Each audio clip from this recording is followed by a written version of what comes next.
8. 이념 이전의 인간. 벌교에 비해 순천은 한결 살벌한 분위기였다. 역에서는 집중한 군인들이 통행증을 조사하고 있었다. 역사의 바깥 유리창은 말할 것도 없고 안쪽 유리창들까지도 성한 게 거의 없을 지경이었다. 미처 유리를 갈아 끼우지 못해 깨진 위에 종이를 덧붙여 바람막이를 해놓고 있었다. 어떤 유리창 중앙에는 총탄이 꿰뚫고 지나간 구멍이 빠끔하게 나 있기도 했다. 총격전이 벌어졌던 현장을 그대로 보여주고 있었다. 역사를 벗어난 김범우는 속보로 걷기 시작했다. 경찰서로 가서 처남 신석주를 면회하고 곧바로 벌교로 돌아가자면 시간이 촉박했다. 김범우는 아무것도 생각하지 않으려고 했지만 머릿속에서는 갈피를 잡을 수 없는 생각들이 다투어 일어나고 있었다. 그 생각들은 하나같이 암울한 색조의 것들이었다. 철로 건널목에 이르러 김범우는 걸음을 늦추었다. 길가에 마른 풀섭에 떨어져 있는 것들은 자세히 들여다보지 않아도 탄피가 분명했다. 그 탄피들은 건널목을 지나 시내로 이어지는 다림목 가까이까지 연이어 떨어져 있었다. 김범우는 그때서야 그 길이 둔덕져 있음을 깨달았다.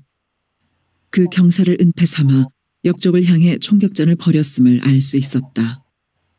박살이 난 역사의 유리창들과 역에서 시내로 진입하는 유일한 길목에 떨어져 있는 탄피들과 혹시 사건 경위를 미리 모르고 있었다 하더라도 여수의 주둔군이 기차를 이용해서 순천으로 밀려들어왔음을 추리하기에는 어려운 일이 아니었다. 김범우는 경찰서 정문에서 제지를 당했다. 경찰서는 예전의 경찰서가 아니었다. 삼엄한 경비 아래 경찰들은 전투복 차림을 하고 있는 데다가 군인들마저 오락가락해서 살벌하기가 전보다 몇 갑절 더했다. 그래서 김범우는 처음부터 경찰서장을 만나러 왔다고 했다. 그는 좌익 학생 문제로 자주 만나서 안면이 두터운 사이였던 것이다. 어떤 서장님 말이오? 보초순경이 미간을 일그러뜨리며 불친절하게 말했다. 어떤 서장님이라뇨? 김범우는 반문을 하며 그의 신변에 무슨 일이 생겼음을 직감했다. 전 서장님을 만나러 왔으면 돌아가시오. 그분은 이번에 전사하셨소. 보초순경은 집총 자세에 어울리도록 딱딱한 어조로 말했고 김범우는 멍한 눈길을 순경의 얼굴에 던지고 서 있었다. 경찰서장의 전사. 그건 단순한 충격만이 아니었다. 그건 곧 이번 사건의 심각성과 직결되는 문제였다. 비켜서시오. 공무집행 방해요. 보초순경이 눈을 치뜨며 내쏘았다. 그 서슬에 김범우는 두어 발짝 물러섰다. 난감했다. 분위기로 보아 좌익 혐의로 체포된 자의 면회가 받아들여질 것 같지 않았고 그렇다고 이대로 돌아설 수도 없는 일이었다. 김범우는 면회를 가능하게 할 수 있는 면면들을 더듬기 시작했다. 여러 얼굴들이 떠올랐지만 모두 신통치가 않았다. 이렇게도 아는 사람이 없나 다급하기도 하고 허전하기도 한 생각이 들며 경찰서 앞에서 이런 궁색스런 생각에 골몰하고 있는 스스로에게 슬며시 화가 치밀었다. 그때 떠오른 얼굴이 있었다. 재판소의 이 판사였다. 그러나 김범우는 이내 그의 얼굴을 지워버렸다. 아니, 찢어버렸다고 해야 옳았다. 그는 중학교 선배였는데 김범우가 경멸하고 비판하는 인물들 중에 전형이었다. 일제치하에서 고등고시라는 것을 거쳐 판검사가 된 거의 모든 인간들이 그렇듯 그도 철저한 일제의 주구 노릇을 감행한 인물이었다.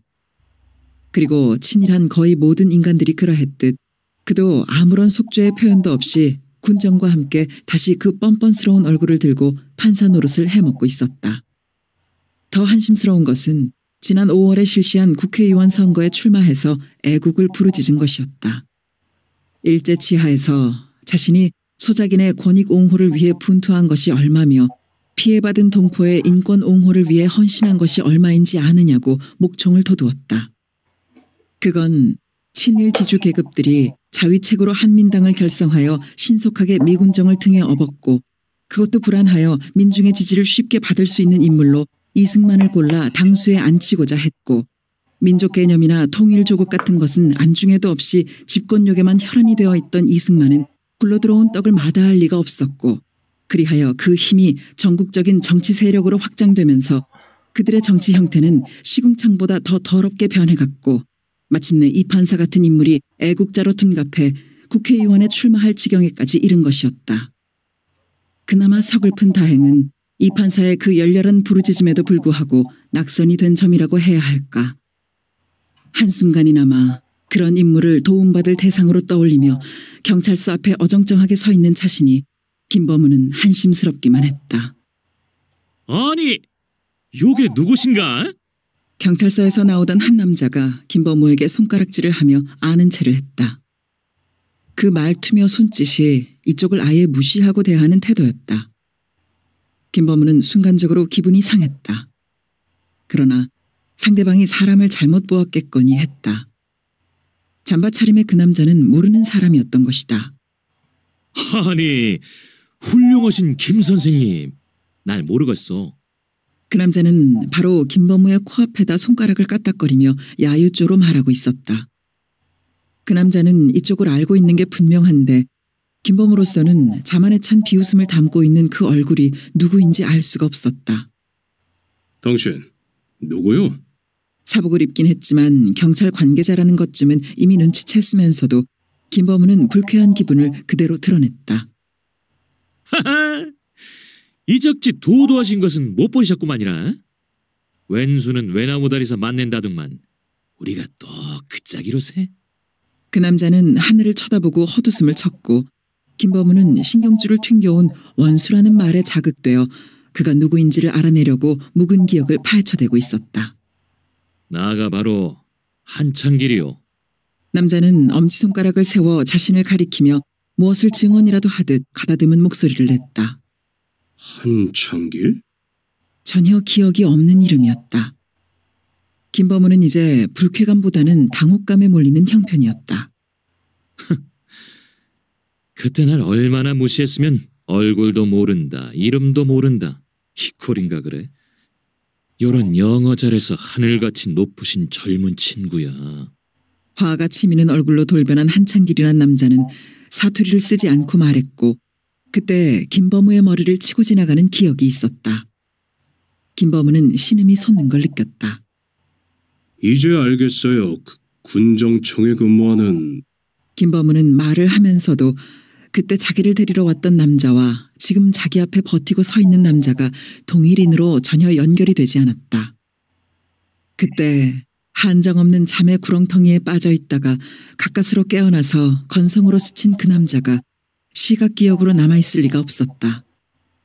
다만 청각기억 하나가 되살아났다. 그때 그 남자는 처음에 표준말을 흉내내다가 형편이 다급해지니까 사투리를 쓰기 시작했고 지금은 처음에 사투리를 쓰다가 화가 치미니까 표준말을 흉내낸 뭔가 반대 현상을 보인 것이었다. 알아묵어서 고마워해야겠구만. 한창길은 무슨 보복이라도 하고 싶은 듯한 적대감을 노골적으로 드러내고 있었다. 그때 불쾌하셨던 모양인데 이해하십시오. 난 학병에서 돌아와 몸이 좋지 않았고 알다시피 군정청에서 일하고 싶지 않은 마음 때문에 한 선생한테 결례를 했는지도 모릅니다. 김범우는 정중하게 사과했다. 한창길의 인간됨이나 인상이 어떠하든 간에 자신이 범했을지도 모를 실수는 어디까지나 자신의 책임이었던 것이다. 나 선생이 아니라 형사부장이요. 형사부장. 한창길은 당당하게도 형사부장을 2번이나 되풀이했다. 김범우는 이미 짐작하고 있긴 했었지만 그냥 형사가 아니라 부장까지 덧붙여진 데는 적이 놀라지 않을 수 없었다. 그 놀라움은 분명 경이로움이 아니라 실망스러움이었다.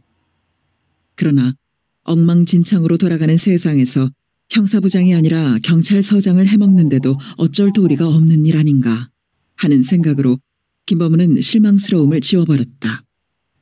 언제 이리로 옮겼습니까? 한창길의 과시욕을 만족시켜주기 위해서라면 깜짝 놀라는 신용을 해보인다거나 축하한다고 악수를 청하며 굽신거리는 채를 해야 할 것이었다.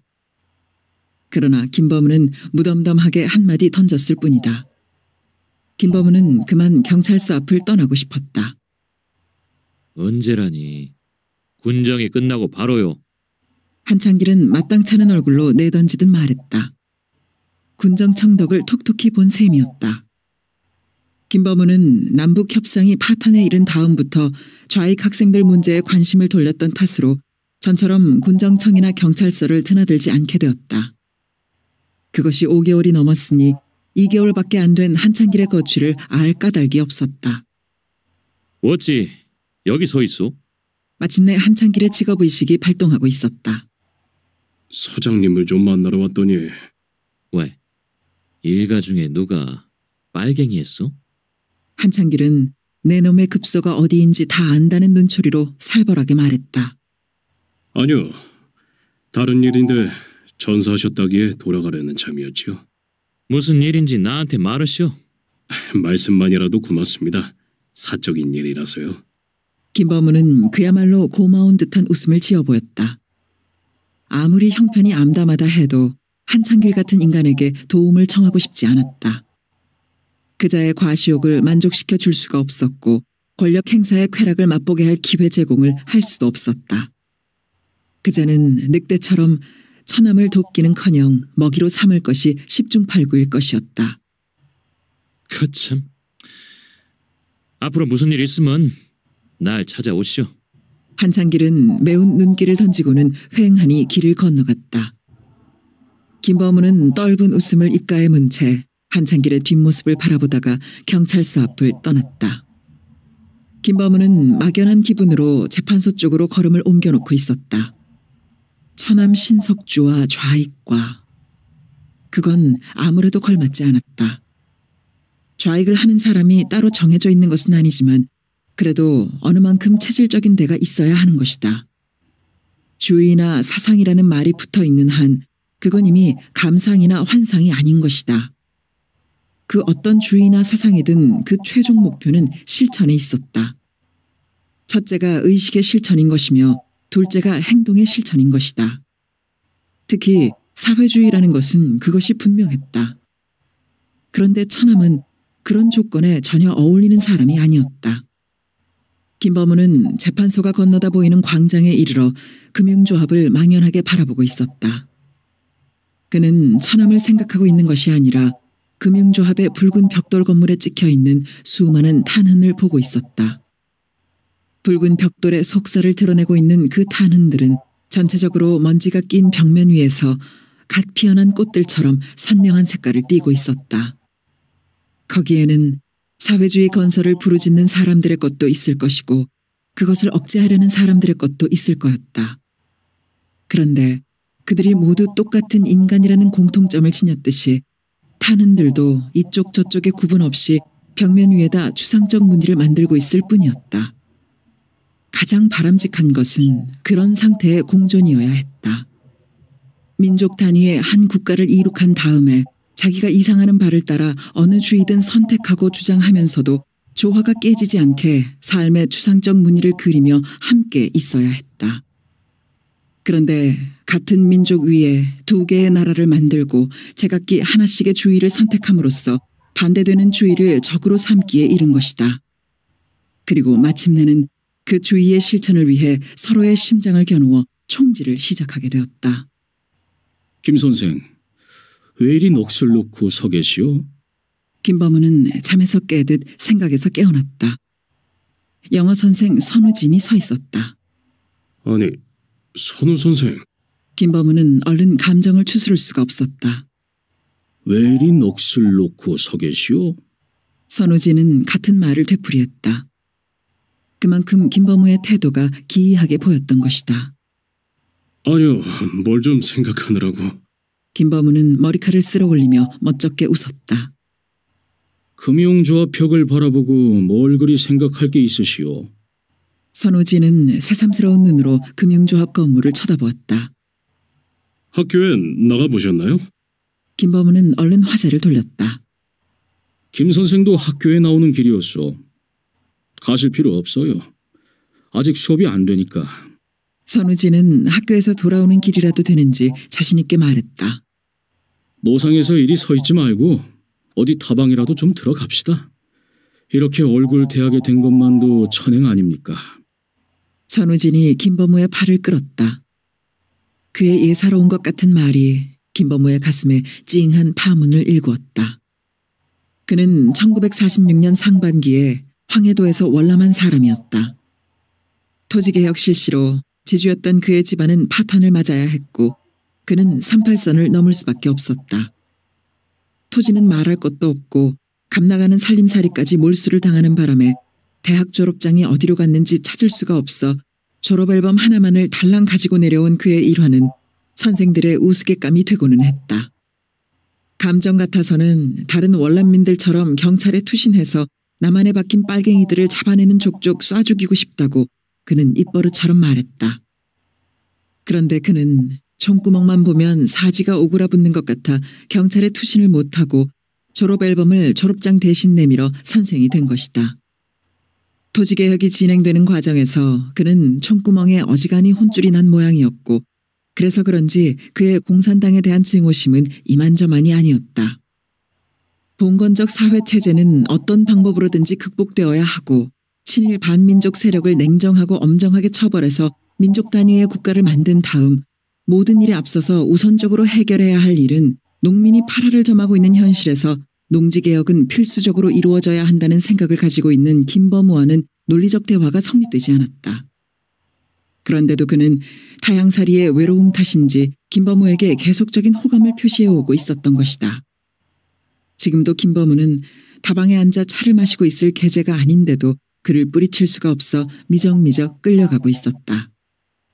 나는 이번에 김 선생이 무슨 일 당한 줄 알았어. 선우진이 자리에 앉자마자 한 말이었다.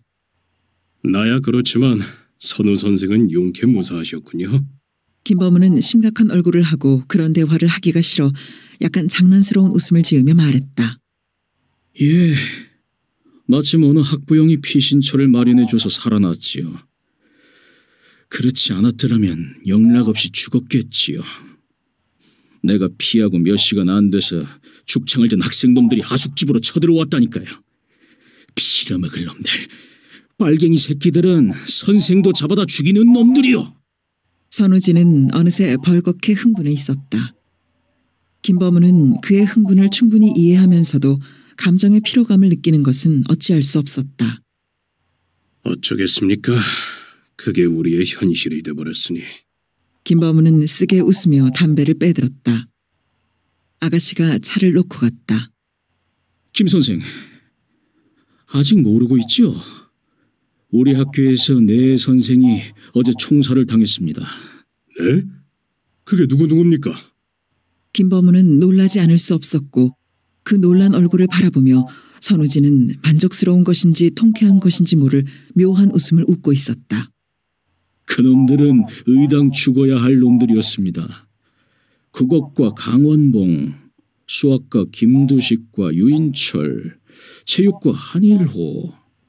그놈들은 빨갱이 완장을 차고 학생들을 지휘하며 날뛰었으니까요. 김두식과 한일호는 그럴 수 있었겠지만 강원봉과 유인철은 전혀 의외였다. 김범우로서는 선생들의 의식 동향을 그 나름으로 신중하고 세심하게 파악하려고 애써왔었다. 그건 곧 학생의 움직임과 직결되는 문제였기 때문이다. 그 과정에서 강원봉과 유인철은 무색무취의 교육자로만 파악되었던 것이다. 김 선생, 강원봉과 유인철이 때문에 놀랐지요? 선우진이 김범우의 심중을 꿰뚫 듯이 느긋한 표정으로 물었다. 김범우는 엉뚱하게도 처남을 생각하고 있었다. 처남도 그들 두 사람처럼 철저한 연막을 친 것은 아니었을까. 글쎄요. 그게 사람이라는 동물의 특성일 수도 있으니까요. 김 선생, 그건 좀 어폐가 있는 말입니다. 특성이라면 좋은 점이 있어야 하는데 살인을 불수하는 빨갱이 사상을 감쪽같이 감추고 교육자의 탈을 쓰고 있었던 것이 어찌 특성이 될 수 있습니까? 선우진은 다시 흥분되고 있었다. 선우 선생, 난 국어 전공이 아니니 말뜻은 잘 모릅니다만 좋은 점이라면 장점이라는 말이 따로 있을 것이고 특성이라고 한 것은 다른 동물들과 달리 인간만이 가지는 특이한 점이라는 말입니다. 나는 강원봉과 유인철이 숨기고 있던 의외성에 놀라지 않아요. 그리고 그들이 감추어 가진 사상을 나쁘다고 생각하지도 않고요. 선우 선생이 사회주의 사상을 지긋지긋하게 싫어하는 것이나 그들의 자본주의 사상을 적대시하는 것이나 결국 획일주의이기는 마찬가지니까요. 내가 놀라는 건 그들이 총살을 당했다는 사실입니다. 생각해봐요. 주의를 앞세워 서로가 서로를 원수 장점이라는 말이 따로 있을 것이고 특성이라고 한 것은 다른 동물들과 달리 인간만이 가지는 특이한 점이라는 말입니다. 나는 강원봉과 유인철이 숨기고 있던 의외성에 놀라지 않아요. 그리고 그들이 감추어 가진 사상을 나쁘다고 생각하지도 않고요. 선우 선생이 사회주의 사상을 지긋지긋하게 싫어하는 것이나 그들의 자본주의 사상을 적대시하는 것이나 결국 획일주의이기는 마찬가지니까요. 내가 놀라는 건 그들이 총살을 당했다는 사실입니다. 생각해봐요. 주의를 앞세워 서로가 서로를 원수 삼아야 하는 이 땅의 비극이 무엇을 위하는 것인지 말이요.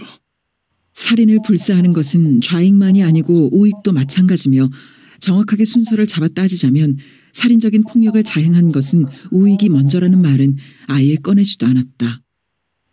그럼 김 선생이 말하고자 하는 요지는 뭐요? 현 시점에서 이것도 저것도 아니지 않습니까? 그래요.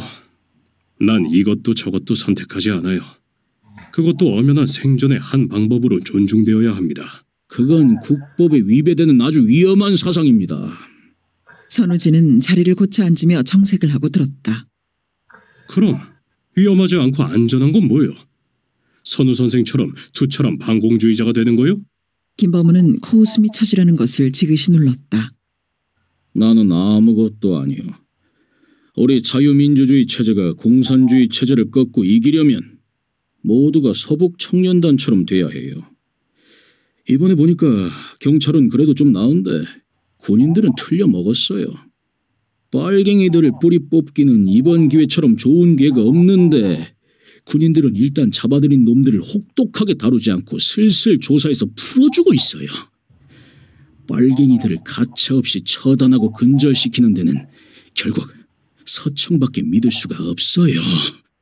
말을 하는 동안 선우진의 얼굴은 벌겋게 상기되어 올랐고 김범우는 입을 꾹 다문 채 그런 그를 쏘아보고 있었다. 선생, 난 지금까지 선우 선생의 처지를 생각해가며 선우 선생을 이해하려고 노력해온 사람이요.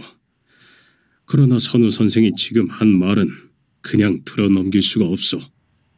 선우 선생은 서청의 행위가 전적으로 옳다고 믿고 있는데 과연 그게 그럴까요? 선우 선생은 같은 월남민으로 서청에 무조건 신뢰를 보내고 있는지도 모르겠는데 선우 선생이 그냥 평범한 직업인이 아니고 선생인 한 그건 좀 곤란한 문제가 아닌가 합니다. 선생은 더 말할 것 없이 학생들에게 막대한 영향을 끼치게 되어 있습니다.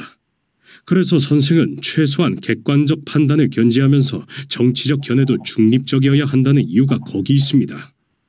그런데 선우 선생은 너무나 한쪽에 치우쳐 있습니다. 내가 말하고자 하는 건 교육자 입장에서 그리고 객관적 판단력을 가진 지식인 입장에서 서청을 보아야 하고 이번 사태도 보아야 한다는 겁니다. 서청의 행위에 대해서 사회적으로 비난이 일어나기 시작한 것은 제주도에서 4.3 사건이 발생한 금년부터입니다. 반공을 앞세운 그들의 잔혹행위가 사회적 말썽을 일으킨 것은 그들이 확실한 공산주의자만을 처단한 것이 아니라 공산주의에 대한 개인적 감정이 휩쓸려 무고한 양민들까지 무분별하게 살상했기 때문입니다. 세상이 다 아는 그런 잘못을 저지른 서청을 선우 선생이 무조건 지지하고 두둔한다면 학생들이 선우 선생을 어떻게 생각하겠어요? 그건 선우 선생의 사상 문제 이전에 인격 자체를 불신당하는 계기가 될 겁니다. 아니 그게 무슨 말입니까? 서청에 대한 그런 비난은 바로 공산주의자들의 모함이고 마타도어입니다. 그런데 그걸 김 선생 같은 분이 다 믿고 오히려 나한테 역선전을 하다니 이게 도대체 있을 수 있는 일입니까? 목소리가 높아진 선우진은 볼까지 실룩거렸다. 김범우는 너무 한심한 생각이 들어 더 말할 의욕을 잃었다. 그러나 기왕 말이 나온 김에 어느 선까지 분명한 매듭을 짓고 싶었다. 선우진의 앞뒤 분간이 없는 감정적 언동도 역겨웠고 자신을 역선전자의 인상으로 남겨두고 싶지도 않았다. 선우 선생, 선우 선생은 50만이 넘는 월남자들 중에서 교직을 선택한 얼마 안 되는 사람들 중에 한 사람입니다. 선우 선생이 다른 수많은 월남자들이 선택한 경찰이나 군인, 서청에 몸담지 않고 교육자가 된 이상 최소한의 역사에 대한 책임은 져야 하기 때문에 하는 말입니다. 선우 선생은 역사 앞에서 최소한이나마 냉정을 회복한 다음 왜 그 많은 사람들이 월남을 하지 않을 수 없었는가를, 왜 그들이 경찰, 군인이 되고 또 서청 같은 단체를 조직했는가를, 그리고 왜 그들에 대해서 사회의 일반적 인식이 나쁜가를 따져볼 수 있어야 합니다. 거기에는 모두 너무 자명한 이유들이 있습니다. 그 이유를 선우 선생이 찾아내지 못하면 선우 선생은 계속 불행할 겁니다. 내가 끝으로 한마디만 하겠습니다. 해방이 되고 그게 공산주의 체제가 아니었더라도 선우 선생은 지금과 똑같은 형편에 처했을 거라는 사실입니다. 지주계급의 몰락, 그것은 올바른 역사의 흐름입니다. 친일 반역 세력의 척결, 그것 또한 거역할 수 없는 역사의 흐름입니다. 선생으로서 그 사실을 납득해야만 합니다. 그건 바로 공산주의자들의 주장 그대로요. 김 선생, 도대체 당신 정체는 뭐야? 선우진이 느닷없이 소리 지르는 바람에 김범우는 담배에 불을 붙이려다가 그만 성냥을 덜어놓았다. 알겠소. 그만 일어납시다. 난 아직 바쁜 일이 남아있어. 김범우는 체념적인 얼굴로 담뱃갑을 챙겨들었다. 선우진은 의혹스러운 눈으로 김범우를 쳐다보며 무겁게 따라 일어섰다. 선우진과 헤어진 김범우는 행동에 있는 처남네 집으로 발길을 잡았다.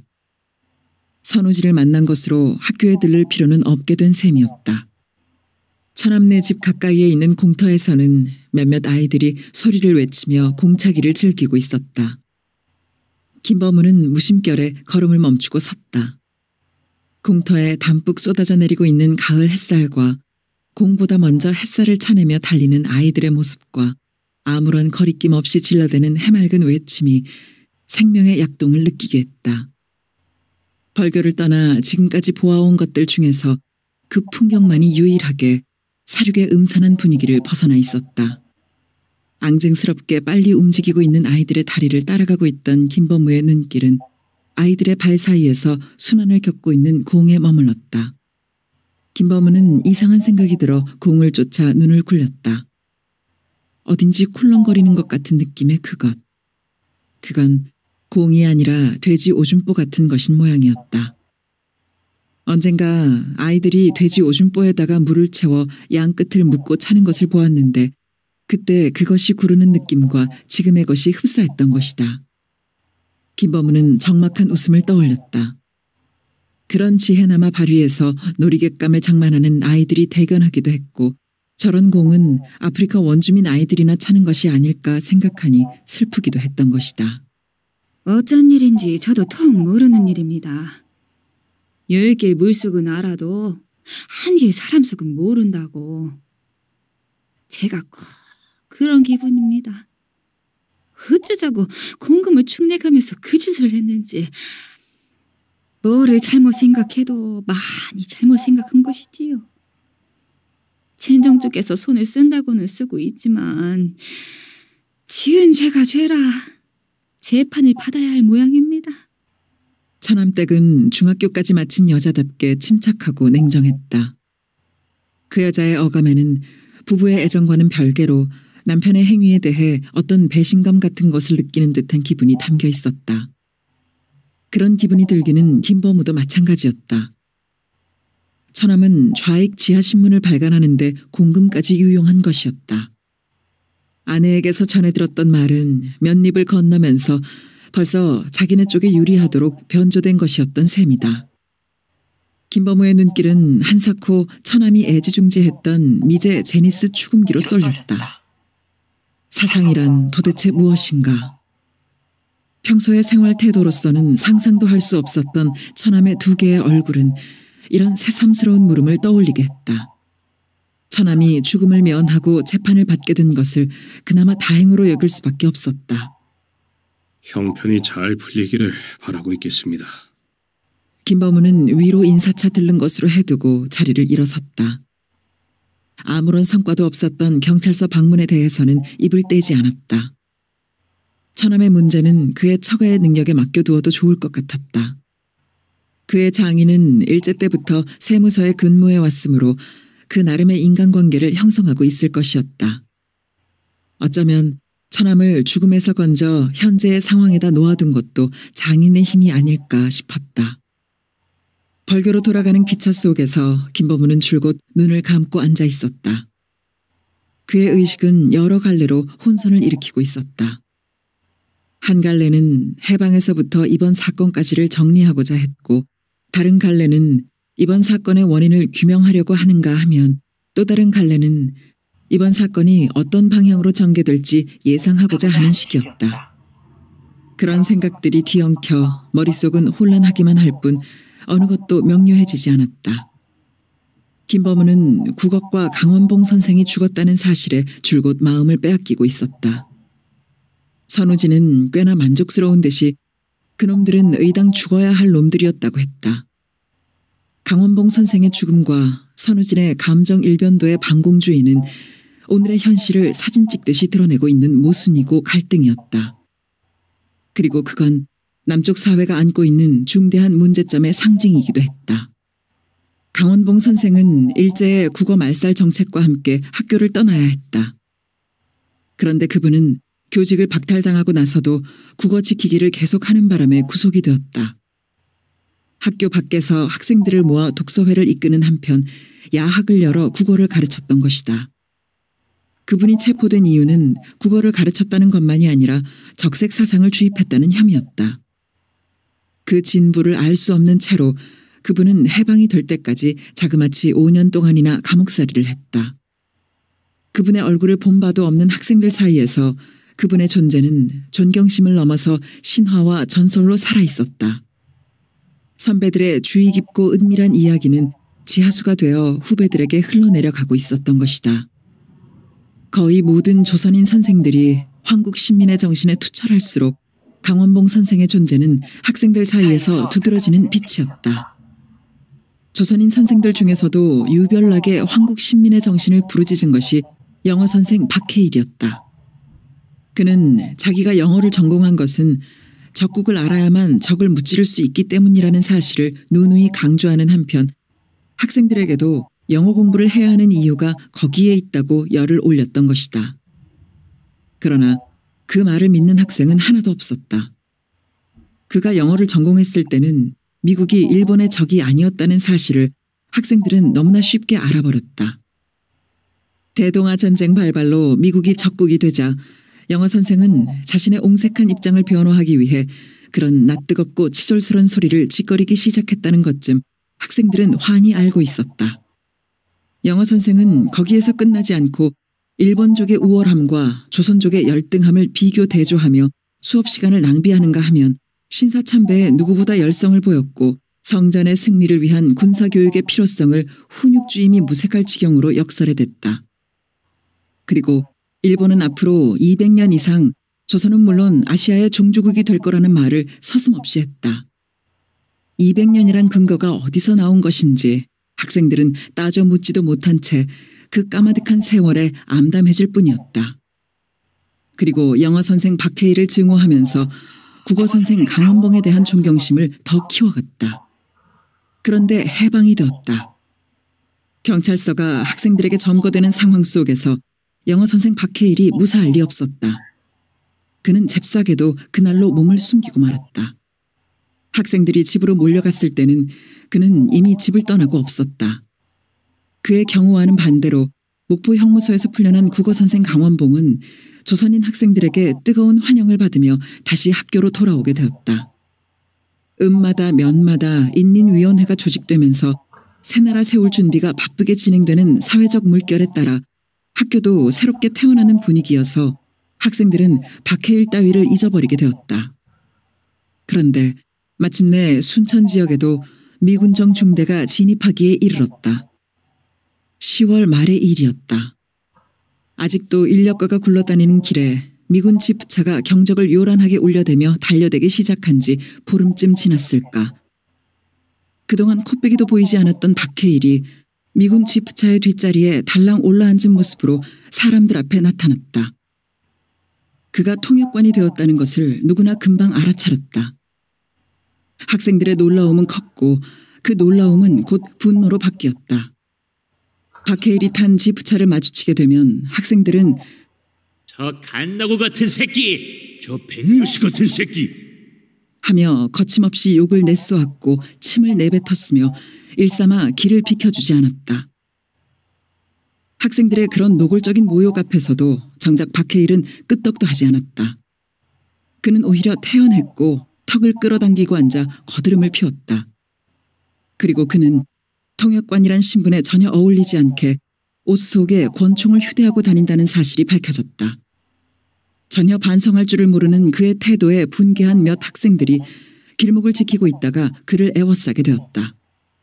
그런데 그는 대뜸 옷 속에서 권총을 꺼내 겨냥하며 요런 빨갱이 새끼들! 당장 쏴 죽이기 전에 썩 물러서! 하며 곧 방아쇠를 당길 기세였다. 학생들은 혼비백산했고 그 소문은 금방 퍼지게 되었다.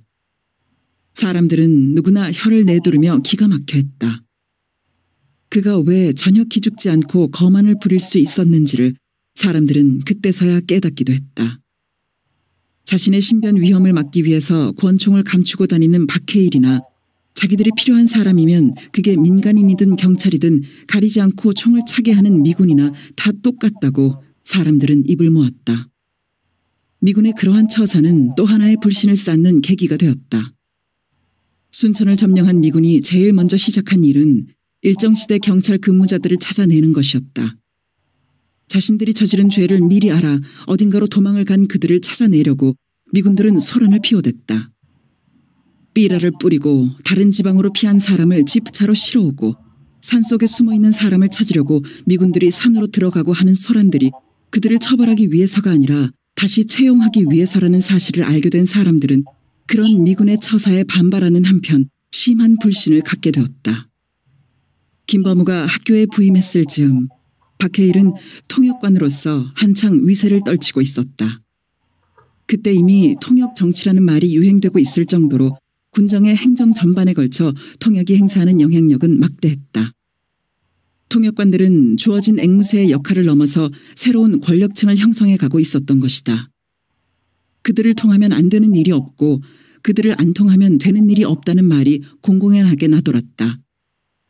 동척의 그 많은 토지를 비롯해서 모든 적산을 장악한 군정의 주위에는 그 재산을 노리는 자들이 맴돌았고 통역관들은 그 틈바구니에서 권력을 행사하고 이권을 취득하는 양수겸장을 치고 있었던 것이다.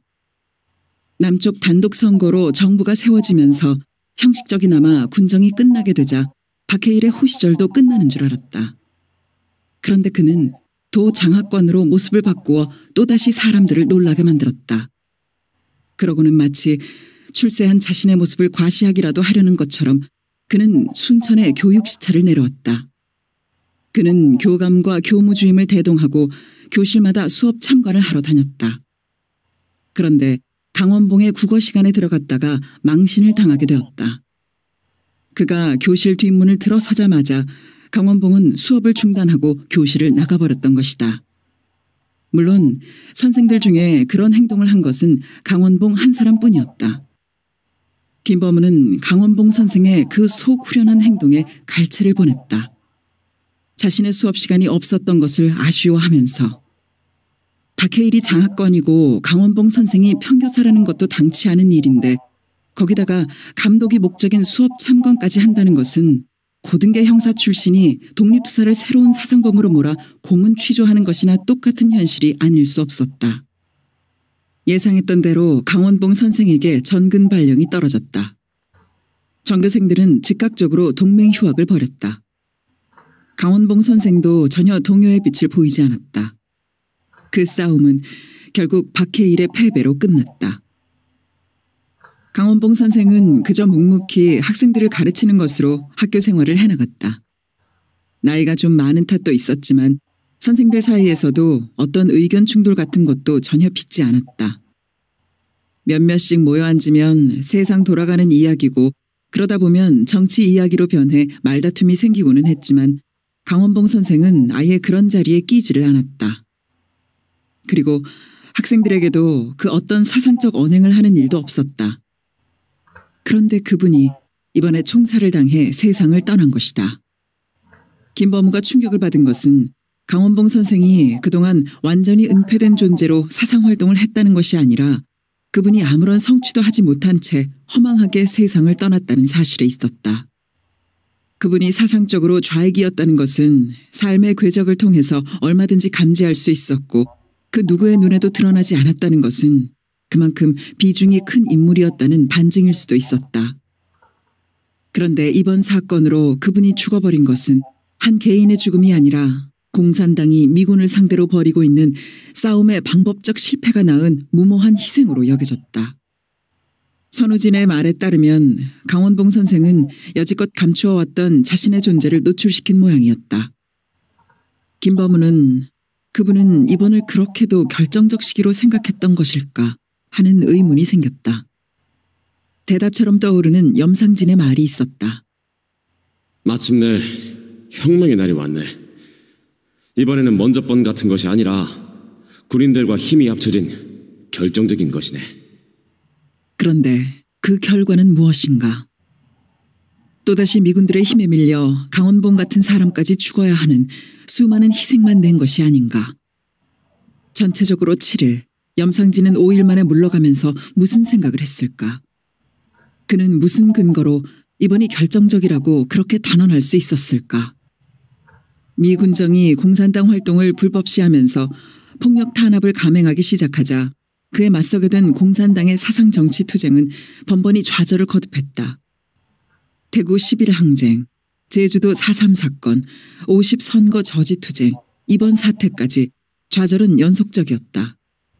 그때마다 공산당의 조직이 파괴, 와해되어 약해지는 것이야 자기네 사정이니까 말할 것 없는 일이지만 그때마다 정치적 기대를 걸고 호응한 민중들의 수많은 희생을 어떻게 책임질 것인지 묻고 싶었다. 군정은 그런 사건이 일어날 때마다 경찰과 군인을 앞세워 가차없는 폭력 진압을 감행했던 것이다.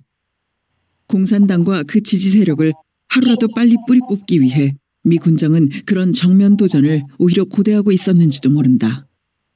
사건 조작, 폭력 유도, 분열 책동은 일찍이 영국과 프랑스를 비롯한 서유럽 제국주의 국가들이 식민지의 저항 세력들을 분쇄 제거하는 데 즐겨 사용한 지배 방법이었다.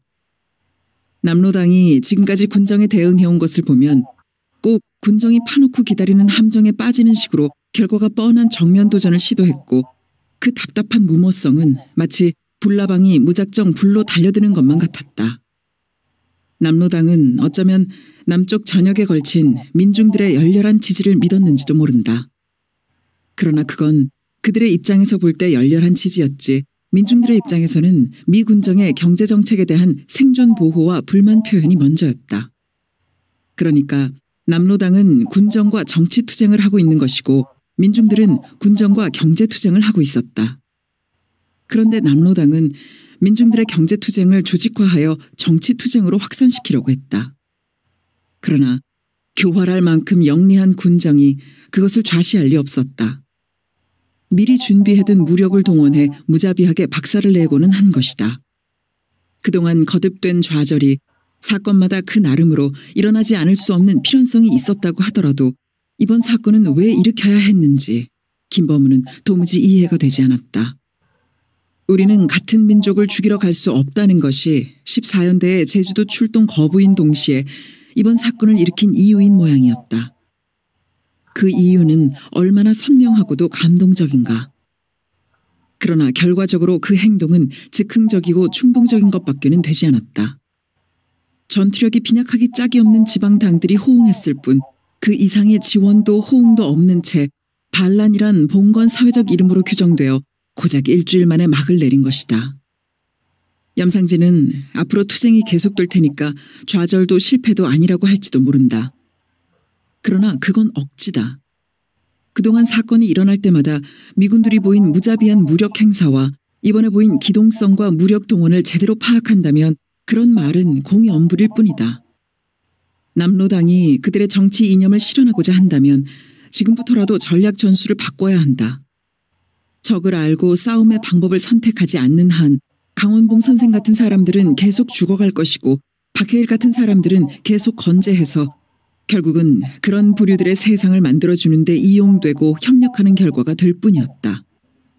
신문들은 이번 사건을 여순 반란 사건이라고 이름 붙이고 있었다. 제주도에서 지난 4월 3일 공산주의자들이 일으킨 4.3 폭동을 진압하기 위해 파견될 예정이었던 여수 주둔 14연대에서 소수의 빨갱이들이 지휘관을 총살하고 부대의 지휘권을 장악함으로써 일어난 군부 내의 반란이라고 경위를 밝히고 있었다. 소위 김지회가 주동이 된 반란은 여수 순천지구에서 일주일 만에 완전 진압되었으며 군부 내에서는 본 반란 사건에 관련된 자들은 광범위하게 수사하는 한편 군부 내에 침투해 있는 공산 세력의 완전 소탕을 위해 본격적인 수사를 전개하고 있다는 보도였다. 신문들의 보도는 이번 사건을 군부 내의 사건으로 그 범위를 축소시키고 있었고 일주일 만에 완전 진압되었음을 강조하는 인상이 짙었다. 여수 순천 지역에서 다수의 민간인들이 살해되었다는 사실을 보도함으로써 공산주의자들의 만행을 강조했을 뿐 기타 지역의 상황 같은 것에 대해서는 언급이 없었다. 그럴 수밖에 없는 것이 좌익계 신문들은 오래전에 다 폐간되었고 남아있는 신문들은 모두 우익계였다. 김범우가 무거운 머리로 벌교에 도착한 것은 오후 4시경이었다. 그 길로 바로 손승호를 만나러 갔다. 어서 오게. 책을 읽고 있었던 모양으로 마루로 나온 손승호의 손에는 책이 들려 있었다.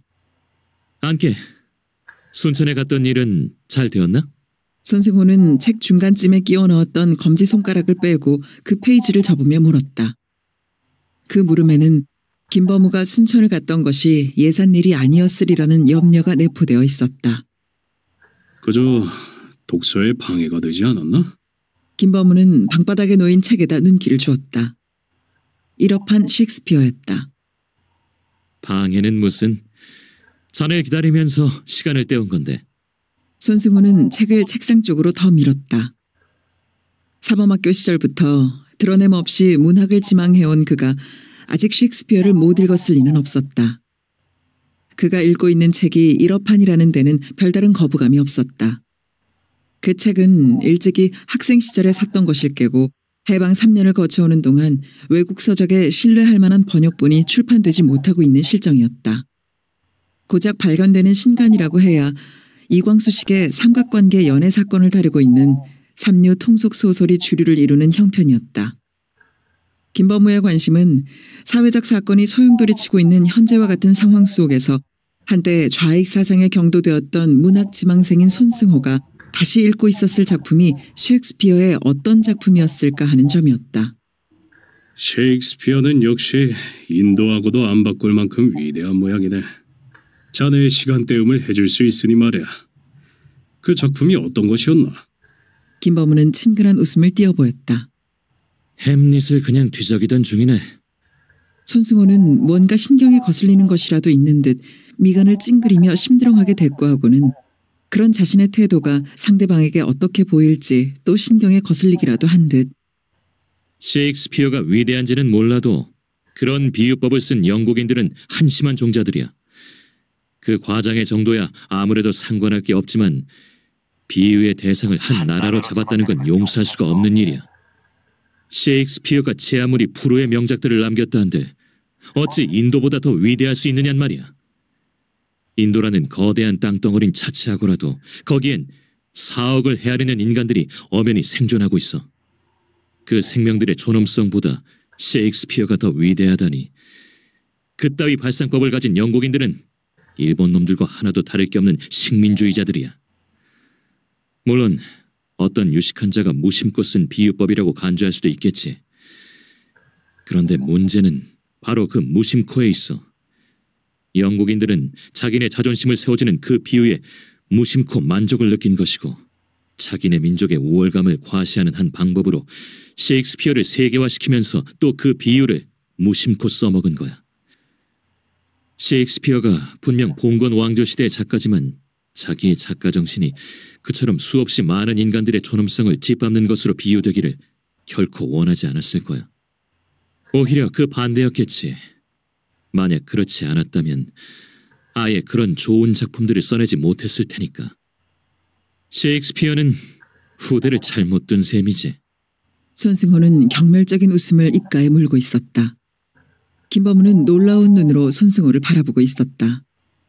자신이 그야말로 무심코 던진 그 예사가 된 한마디를 붙들고 그처럼 긴 이야기를 하는데 놀랐고, 자신으로서는 미치지 못했던 그 논리 추출의 예리한 시각과 논리 개진의 완벽한 방법에 놀랐다. 손승호의 그런 논리는 그가 왜 좌익의 테러화와 함께 사상적 전향을 하지 않을 수 없었는지를 증명하는 것이기도 했다. 그건 문학적 인도주의를 사고의 바탕으로 마련하고 있는 손승호의 필연적 귀결인지도 몰랐다. 우연찮게 참 좋은 말을 들었네. 난 거기까지는 생각이 미치지 못했네. 김범우는 숨김없이 자신의 심중을 토로했다. 좋은 말은 무슨. 지금 후회하고 있는 중이네. 그건 무슨 말인가? 말이 많으면 못 쓸 말이 많은 법 아닌가? 다 부질없는 소리야. 어떤 험한 감에 몰리는지 손승호의 얼굴은 평소보다 더한 무게의 우울로 덮였다. 김범우는 그의 감정 상태를 이해할 수 있을 것 같았다. 어떤 사실의 모순이나 왜곡에 대해서 아무리 논리적 비판을 가하고 이론적 규명을 한다 한들 현실적으로 아무런 영향력을 미칠 수 없을 때 험한 감에 빠지는 것은 피할 수 없는 일일 것이었다. 그 논리가 명징하면 할수록, 그 이론이 명확하면 할수록 그 정도는 심해질 터였다. 더구나 손승호의 경우 문학적 허무주의까지 감안한다면 그는 그런 논리적인 말을 하는 도중에 벌써 부질없음을 느껴버리는 감정적 굴절을 겪을지도 모를 일이었다. 부질없기는 이 사람아. 자네의 말을 듣고 나 같은 우생은 깨달음을 갖게 되지 않았나. 물론 종교적 관점에서 보자면 인생만큼 허무한 것이 어디 또 있겠나. 그렇다고 우리의 삶 전체가 종교적일 수는 없지 않은가. 남들에게 인생의 허물을 깨우쳐주고, 그러니까 죄짓지 말고 좋은 일 하며 살라고 가르치는 종교인에게도 현실적 삶은 있는 법이네. 하물며 평범한 사람들이야 말해 뭐해. 그 누가 감히 그 현실적 삶을 거부하거나 기피할 수 있겠는가. 역사 비판이라는 것도 따지고 보면 얼마나 부질없는 일이겠나. 다 지나가 버린 세월, 아무리 열을 내며 비판한다고 해봤자 이미 그르쳐진 일이 바로잡힐 리가 있겠나. 그런데도 그게 계속이거든. 왜 그러겠는가? 인간은 현실을 살 수밖에 없는 동물이고, 그 과거적 삶 속에는 우리의 현재와 미래를 비춰주는 거울이 있기 때문이 아니겠나. 자네가 이미 다 알고 있는 소리를 나야말로 부질없이 짓거려대고 있구만. 김범우는 담배를 빼들었다. 사람 참 별소리. 손승호는 김범우 앞으로 통성량을 밀어놓으며 고개를 보일 듯 말 듯 끄덕이고 있었다. 김범우는 담배에 불을 붙여 깊게 빨아들였다.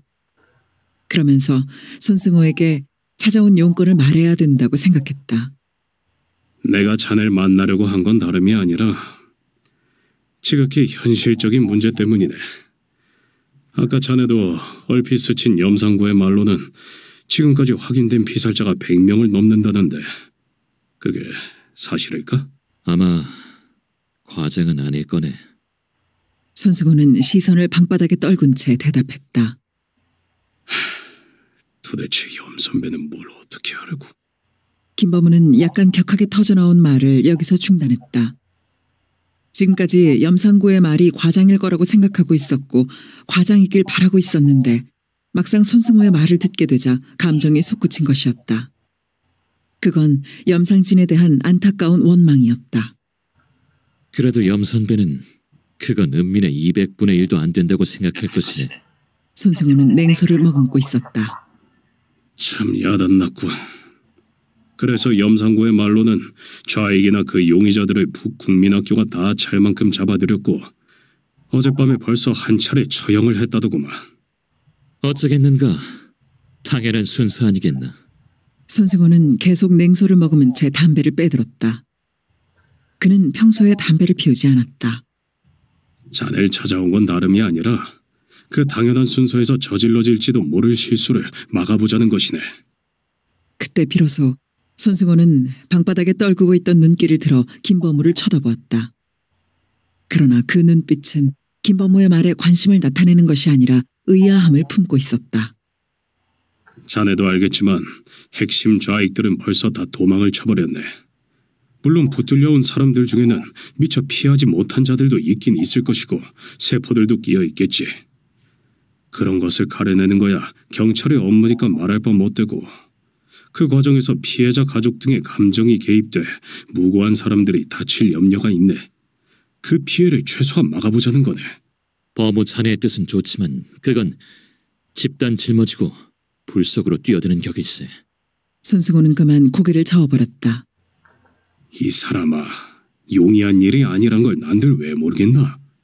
그러니까 자네한테 협조를 구하는 것이고, 여러 친구들을 모아 수습위원회 같은 걸 임시로 만들면 효과를 나타낼 수 있지 않겠느냐 말이야.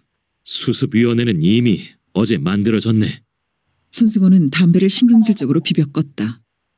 김범우는 무슨 수습위원회냐고 묻지 않았다. 그건 자신이 생각하는 것과는 상취된 모임으로 여겨졌던 것이다. 범우, 난 아무 말도 하고 싶지 않고 할 자격도 없다고 생각하네. 허나 자네가 그런 제안을 했으니 내 생각을 말하려네. 이건 내 겸손이 아니라 자네의 전공을 보더라도 자넨 나보다 사회나 역사를 보는 눈이 밝고 넓을 것이네. 그래 하는 말인데 지금 우리가 처한 상황이 역사적으로 무슨 의미가 있겠는가? 좀 더 좁혀서 얘기하세. 자네나 나나 염상진 선배가 애초에 사회주의에 경도되었던 것은 오늘 같은 날을 위해서는 아니자는가? 그런데 해방이 되면서 정치 상황의 변화에 따라 그것도 변질되기 시작했네. 금년에 남북 양쪽에서 서로 다른 주의를 앞세워 서로 다른 이름의 나라를 세우면서 우리 모두는 인간적으로, 민족적으로 우리 스스로를 살해하는 어리석기 짝이 없는 죄를 저질렀네. 그리고 나타난 현상이 뭐였나? 서로의 사상을 정치적으로 실현시키기 위해 인간을 폭력의 대상으로 삼는 극렬적 충돌이었네. 그런 야만적 행위가 또 어디 있겠나? 난 완전히 환멸하고 절망했네. 물론 좌익이나 염선배의 입장에서는 자기네들이 먼저 폭력을 행사한 것이 아니라고 말하겠지.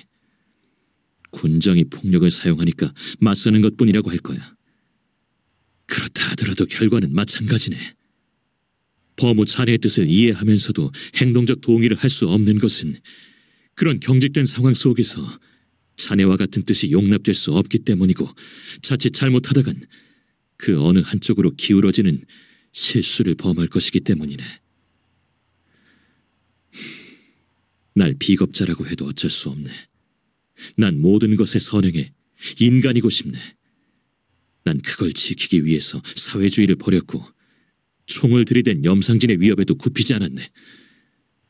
자네의 뜻이 바로 순수한 인간적인 것임을 아내만 현실은 그걸 순수하게 받아들여주지 않을 것이네. 자네가 좌익 학생들을 위해 분투했던 때와는 상황이 너무나 다르네. 협조를 할 수 없어. 미안하네. 김범우는 뭐라고 더 할 말이 없었다. 손승호가 명백히 거절을 함으로써 대화의 통로에 붉은 차단기가 내려진 것이다. 토론을 하는 것도 아니고 더구나 설득을 하는 것도 아니므로 이야기는 더 진전될 수가 없었다. 김범우는 손승호의 거절을 아무런 감정의 서운함 없이 받아들였다. 한마디로 거절할 수도 있었는데 자신의 생각을 긴 말로 피력해준 손승호의 노력에 오히려 고마움을 느꼈다. 자네 생각 잘 알겠네. 내 생각에도 도움이 됐어. 김범우는 손승호가 거북해할까 봐 그의 손 위에다 손을 포겠다. 범우, 참으로 미안하네. 우리가... 손승호의 얼굴이 일그러졌다. 그 우울한 얼굴과 그가 삼켜버린 말이 김범우의 가슴을 울려왔다. 너 그만 가봐야겠네. 김범우는 일어서며 방을 둘러보았다. 찬장이 낮은 좁은 방에는 예전 그대로 책들이 빽빽하게 차 있었다. 그 책들을 보자 한 줄기 슬픔 같은 감회와 함께 웃음이 떠올랐다. 책탐 많던 손승호의 기억 탓이었다. 그가 책을 모으는 노력은 눈물겨울 지경이었다. 거기 자네 책도 몇 권 있을 걸세. 김범우가 무슨 생각을 하고 있는지 안다는 듯 손승호가 말했다. 그 목소리가 한결 탄력 있게 느껴졌다. 주인이 바뀌었는데 내 책일 리가 있나? 김범우는 허리를 굽히고 방문을 나서며 말했다. 처음에는 엄연히 빌려주었고 결국에는 받기를 포기해버린 책들이었다. 범우, 날 이해해주게. 사립까지 따라 나온 손승호가 말했다. 전혀 마음 쓰지 말게. 나도 좀 더 신중하게 생각해봐야 할 문제네. 손승호의 부담을 덜어주려고 김범우는 이렇게 말하고 돌아섰다. 손승호는 염상진만큼이나 어려운 형편에서 학교를 다녔다. 그의 아버지는 재래식 무쇠솥 공장 노동자였고 그의 어머니는 순전히 그를 사범학교에 보낼 욕심으로 생선 행상을 시작했다. 그의 어머니는 어찌나 억척스러웠던지 하루에 100리길을 걷는다는 소문이었다. 읍을 동서로 나눠 이틀 걸러 한 차례씩 동분서주한 것을 보면 발빠르기가 예사는 아니었던 게 사실이었다. 그의 어머니는 그렇게 열심히 행상을 해 그의 뒷바라지를 하는 한편으로 2년 만에 남국민학교 건너편에 있는 공설시장 구석에 전을 차릴 만큼 돈을 모으기도 했다. 그 2년 동안에 그의 어머니의 정수리 머리칼은 거의 다 빠져 맨살이 훤히 드러나 보였다.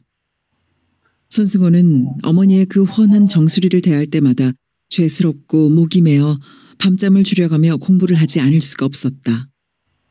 그의 책상 서랍에는 어머니에 대해 쓴 시만도 수십 편을 헤아렸다. 그는 책벌레라는 소문이 날 정도로 책을 많이 읽었는데 책을 모으는 방법으로 심심찮은 화제를 뿌렸다. 선배나 친구들의 책은 말할 것도 없고 선생의 책마저도 일단 빌리기만 하면 무슨 수를 써서든지 돌려주지 않으려고 했다. 그런 모렴치한 방법이 처음에는 통했을 리가 없었다. 말썽이 생기고 오해를 받고 하는 과정을 거치면서 그의 끈덕진 책탐은 타고난 팔자, 죽어야 고쳐질 병으로 주위의 인정을 받기에 이르렀다. 그가 탐한 책은 문학서적만이 아니었다.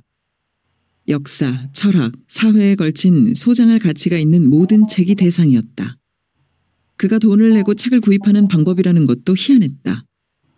그 자신이 책값의 반을 내고 나머지 반값은 5등분으로 나눠 주주를 모집하는 것이었다. 그 5명의 주주는 이틀 동안의 1회 완독의 기회를 갖고 그 다음부터는 필요한 경우에 당일 대출로 그 권리를 영원히 누린다는 조건이었다. 물론 책 소유권은 그가 갖는 것이었다. 처음 얼마 동안 그런 일방적 조건의 단골 주주 노릇을 해준 것은 부자 친구들이었다. 그는 전혀 비굴함이 없이 부자 친구들에게 주주가 될 것을 권유했고 부자 친구들은 반장난 삼아 주주가 되고는 했다. 그렇게 구입된 책의 뒷표지 안쪽에는 주주들의 이름과 구입 날짜가 명시된 별지가 붙어 있었다. 그런 다음 이틀씩의 돌려읽기가 시작되는데 완독을 하지 않은 주주는 뒷표지 안쪽에 붙은 별지에 자필 사인을 할 자격이 없었다. 책 앞에서 양심을 속이는 자는 거울 속에 자기 얼굴을 바라보며 양심을 속이는 자보다 더 추악하다. 아직 다 못 읽었으면 언제라도 다 읽고 나서 사인을 하라. 그의 되풀이하는 이 말 앞에서 미처 다 읽지 못한 주주는 사인을 할 도리가 없었다. 그가 행하고 있는 방법은 책을 싸게 구입함과 동시에 동료들에게 책을 읽히고자 하는 독서 운동이었던 것이다. 이 소문이 차츰 퍼지자 그는 굳이 주주 모집을 권유할 필요가 없게 되었다. 책을 읽고 싶어하는 돈 없는 하급생들이 주주를 결성해서 그를 찾아오기 시작한 것이다. 그런데 하급생들이 읽고자 하는 책 중에는 이미 그가 읽어버린 것들이 있었다. 그럴 때는 그들은 해당 책의 주주로 추가시키고 그들이 모아온 돈으로는 다른 책을 구입하는 방법을 택했다. 그러므로 그들은 2권의 주주 노릇을 할 수 있게 되었다. 그는 절대로 책을 빌려주는 일이 없었고 집으로 찾아가면 누구든 가리지 않고 그 자리에서는 아무 책이나 읽게 해주었다. 그는 사범학교 졸업 임시에는 2,000권을 헤아리는 장서가가 되어 있었다. 육당 최남선이 친일만 한 건 아니거든. 나한테 책 모으는 방법을 깨우쳐 주었어. 친구들 앞에서 그가 능청스럽게 한 말이었다. 염상진도 그의 앞에서는 사회주의 이론이 달릴 지경이었다. 그는 인간의 인간다운 삶의 길을 위하여 사회주의를 택했었다. 그런데 결국 그가 만난 것은 인간 부재의 현실일 뿐이었다. 너를 죽이기는 아깝다. 나는 너를 포기하지 않을 것이다. 염상진이 총을 거두며 한 말이었다. 그 순간에도 손승호는 인간이라는 존재가 지니고 있는 비인간성의 환멸과 혐오를 느꼈을 뿐 살아나게 되었다는 기쁨을 느끼지는 않았다. 저물어가는 10월의 한기 속을 어스름이 내리고 있었다. 어스름의 미세한 입자들이 한기에 떨며 부유하고 있었다. 어스름의 부유는 바람의 흔적과도 다르고 안개의 자취와도 다르다. 바람은 일정한 방향으로만 흐르는 단조로운 질서를 지키고 안개는 잠긴 듯한 무거운 꿈틀거림 속에서 농도가 다른 층을 이룬다. 그런데 어스름은 어느 방향으로 흘러가지 않고 땅 넓이만큼 내리는 것이며 농도가 다른 층을 이루는 것이 아니라 전체가 서서히 변색해가는 것이었다. 벌교의 어스름은 언제나 두 곳의 하늘로부터 내려 하나로 어우러졌다. 제석산, 진광산, 금산이 있는 하늘에서 내려오는 것과 긴 포구를 짓고 있는 바다 쪽 하늘에서 내려오는 어스름이 땅과 물의 경계 그 어디쯤에서 포옹을 하는 것 같았다. 그래서 벌교의 어스름역은 환상적인지도 몰랐다. 김범우는 그 어스름 속을 걸어가며 어떻게 해야 할 것인가를 골똘히 생각하고 있었다. 손승호의 말이 새로울 것은 없었다. 주의가 정치적 대결장의 무기로 변한 것도 그 속에서 한 인간의 힘이 얼마나 미약한가 하는 것도 터무니없는 오해를 야기시킬 위험성도 김범우는 이미 생각했던 바였다. 그러나 김범우가 주목하지 않을 수 없었던 것은 주의가 정치 폭력화했다는 점이었다. 미 군정이 공산당 활동에 불법화 조치를 취하면서 본격적으로 시작된 폭력 대결은 정부 수립을 기점으로 남쪽에서 공산주의라는 것은 절대 용납이 안 되는 것이고 마찬가지로 북쪽에서의 자본주의라는 것은 절대 용납 불가가 된 것이다. 그 결과의 표현이 바로 이번 사건이었다. 염상진이 겨우 5일 동안에 100명 이상의 인명살상을 자행할 줄 상상이나 했던가.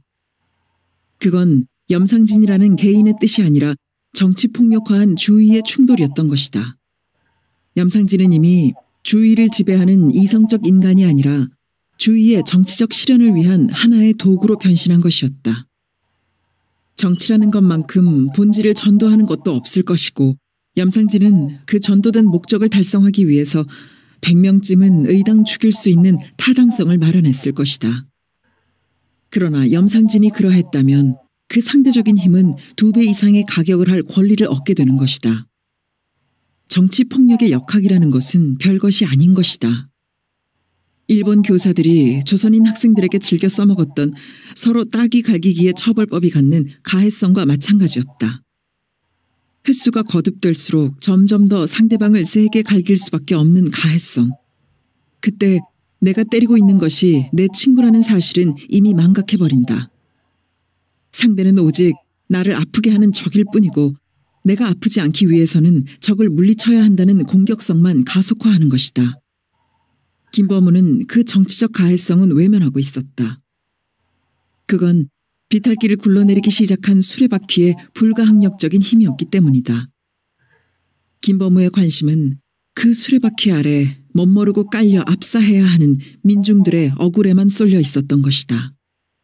참말로 순서가 들었다오면 몽둥이 찜질 당할 소리지만 서방님 앞이니까 하는디 사람들이 어째서 공산당 하는지 아시오? 나라에서는 농지개혁한다고 말대포만 펑펑 쏴질렀지 찰필 밀치기만 하지 지주는 지주대로 그런 짓거리 하지. 가난하고 무식한 것들이 믿고 의지할 데 없는 판에 빨갱이 시상되면 지주 다 쳐없애고 그 전담 놀아준다는디 공산당 안 할 사람이 어디 있겠는가요? 못할 말로 나라가 공산당 맹글고 지주들이 빨갱이 맹근단께요. 문서방의 말이 더할 수 없는 웅변으로 김범우의 가슴을 치고 있었다. 그 말은 민중으로서 위선적 정치 현실에 대한 통렬한 비판이었고 왜곡되어 가고 있는 사회 현실에 대한 정확한 증언이었고 최소한의 생존권을 요구하고 있는 정당한 발언이었다. 김범우는 경찰서로 갔다. 염상군은 없었다. 하나뿐인 경찰도 급사도 모르겠다고 고개를 저어버렸다. 다방으로 가보았다. 그는 거기에도 없었다. 어머, 낮에 오셨던 분이군요. 그 요새 바빠. 밤에는 볼 수도 없어요. 청년단에 갔나 학교에 갔나? 그래요. 청년단으로 한번 가보세요. 아가씨는 생글거리며 친절하게 말했다. 청년단이 어디던가. 김범우는 머리칼 속으로 손가락들을 넣어 머리를 잡으며 혼잣말을 했다. 어쩜? 벌교 사시면서 청년단을 모르세요? 나같이 타양살이 하는 사람도 아는데. 공원 아래 목욕탕 2층이잖아요. 아가씨는 타양살이의 풍파를 자주껏 넘을 수 있을 만큼 계속 친절했고 김범우는 그때서야 청년단의 위치가 선명하게 잡혔다. 정치 활동과 무관하게 사회를 바라보는 생각 있는 사람들 대부분이 그렇듯 김범우도 청년단을 달갑지 않게 여기고 있었다.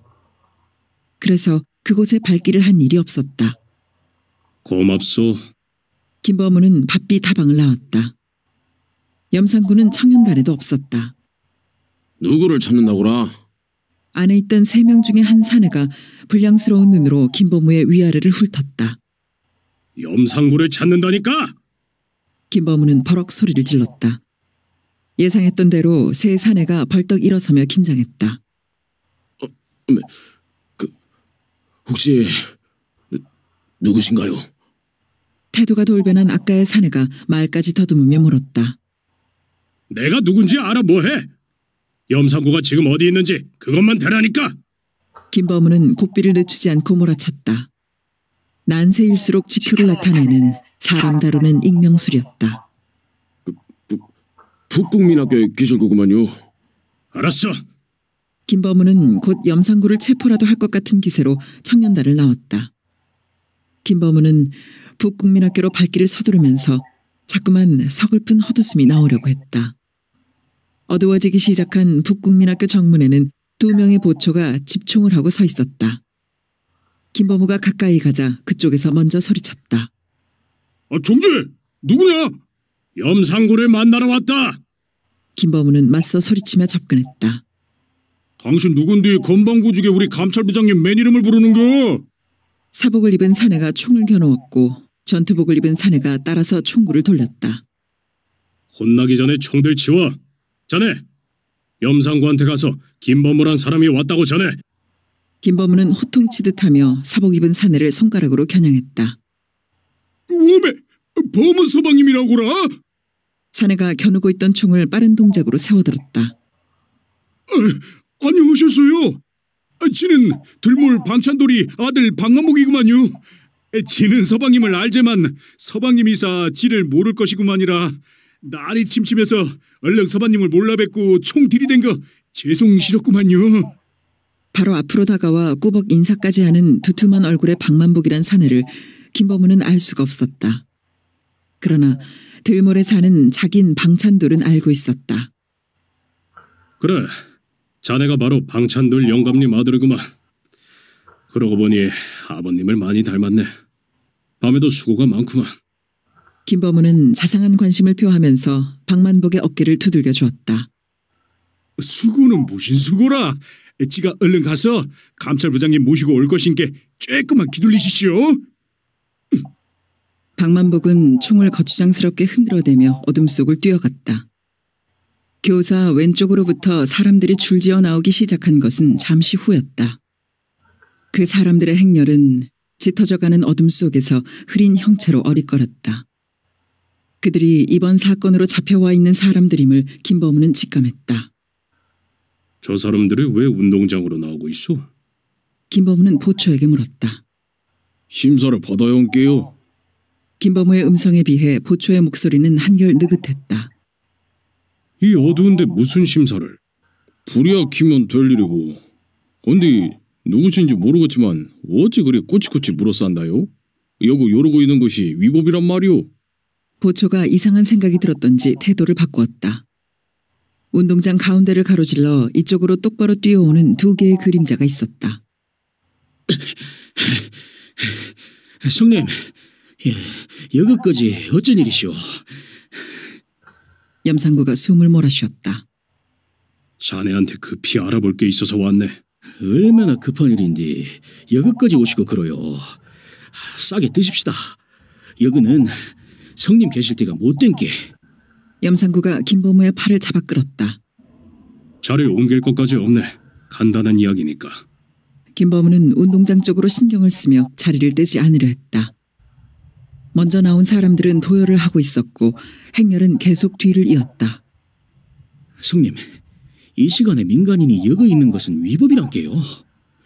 요건 경찰서장 명령도 도지사 명령도 아니고 장관님 명령이란 말이오. 싸게 갑시다. 염상구가 아까와는 강도가 다른 힘으로 김범우를 끌었다. 김범우는 걸음을 옮길 수밖에 없었다. 정신 똑똑하니 차리고 근무여. 염상구가 두 보초를 향해 바락 소리쳤다. 저거 남국민학교 길목까지 바래다 드릴 것인께 싸게 집으로 가시쇼. 25일부터 여순지구 일대 계엄령이 선포되었는데 밤중에 댕기다가 큰 탈난께요.